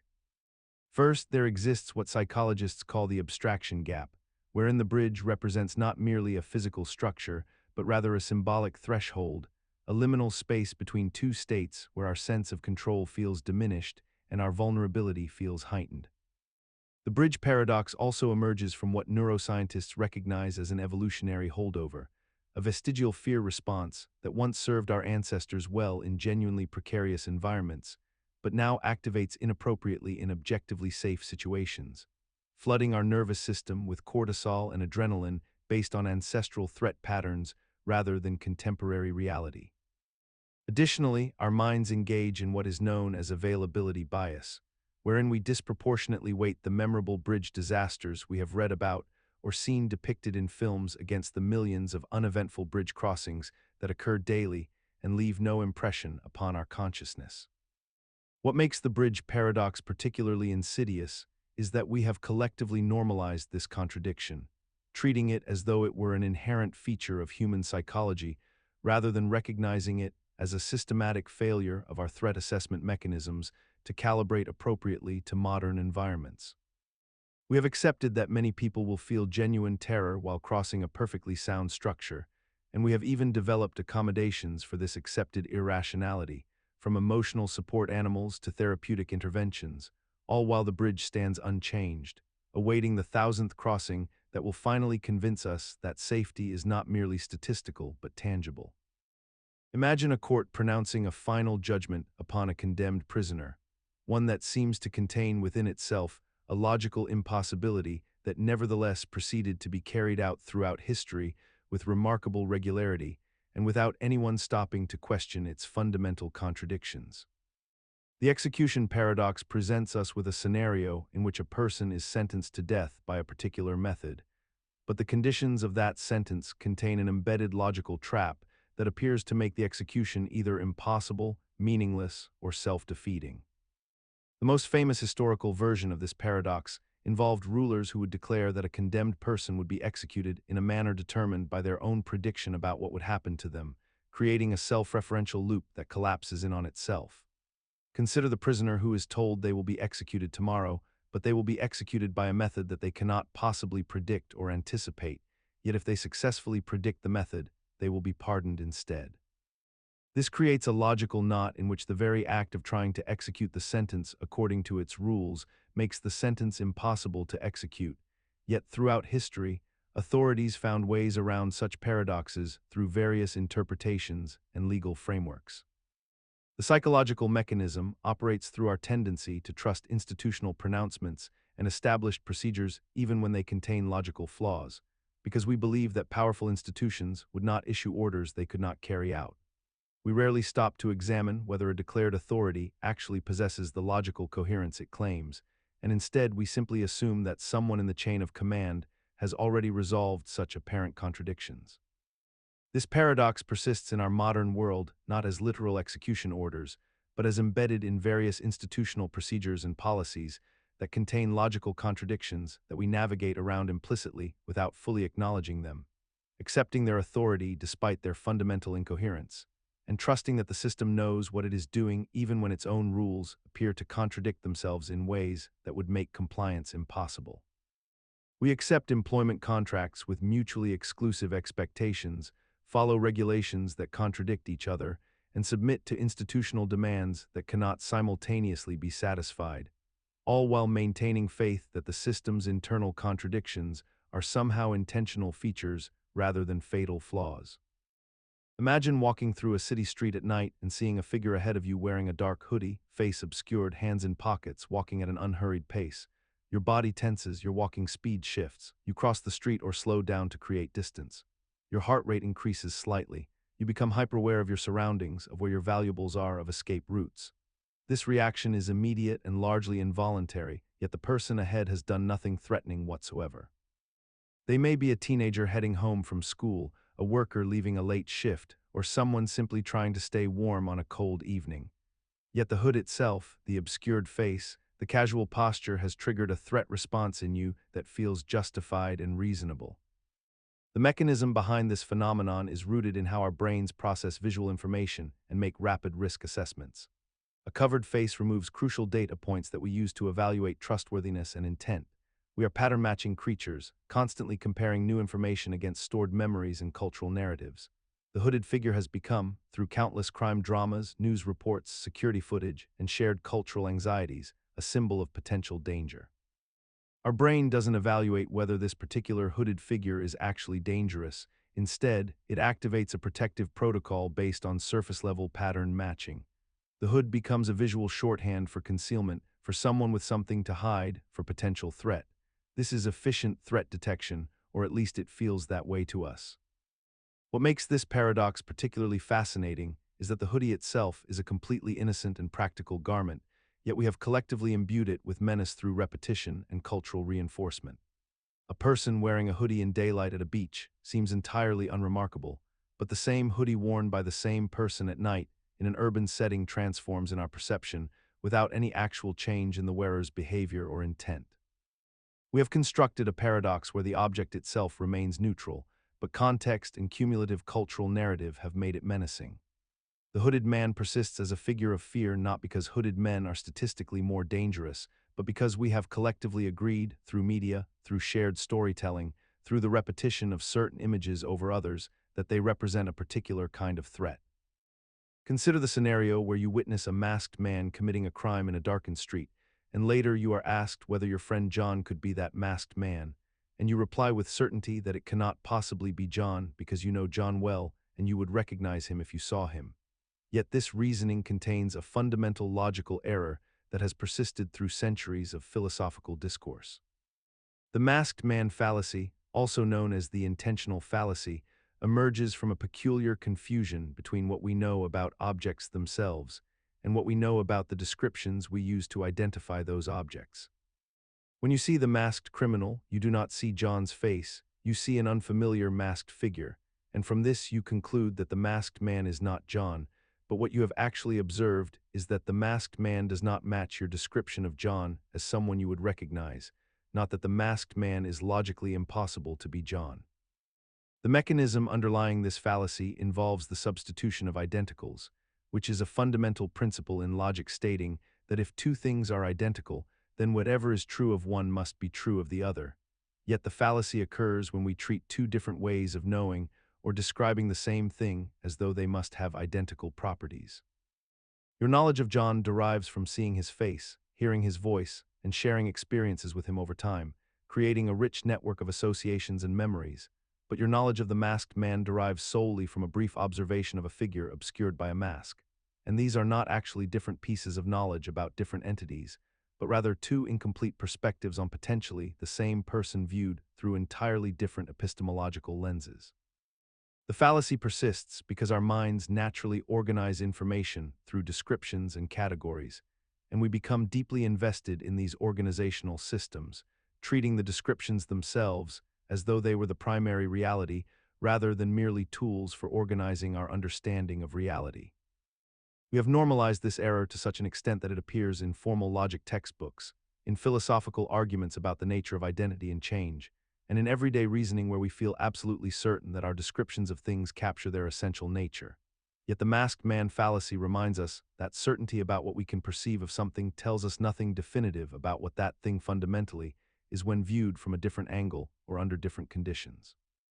Consider a daughter who experiences unconscious attraction toward her father during her childhood development, a concept drawn from psychoanalytic theory and named after the Greek mythological figure Electra, who harbored vengeful feelings toward her mother for her father's death.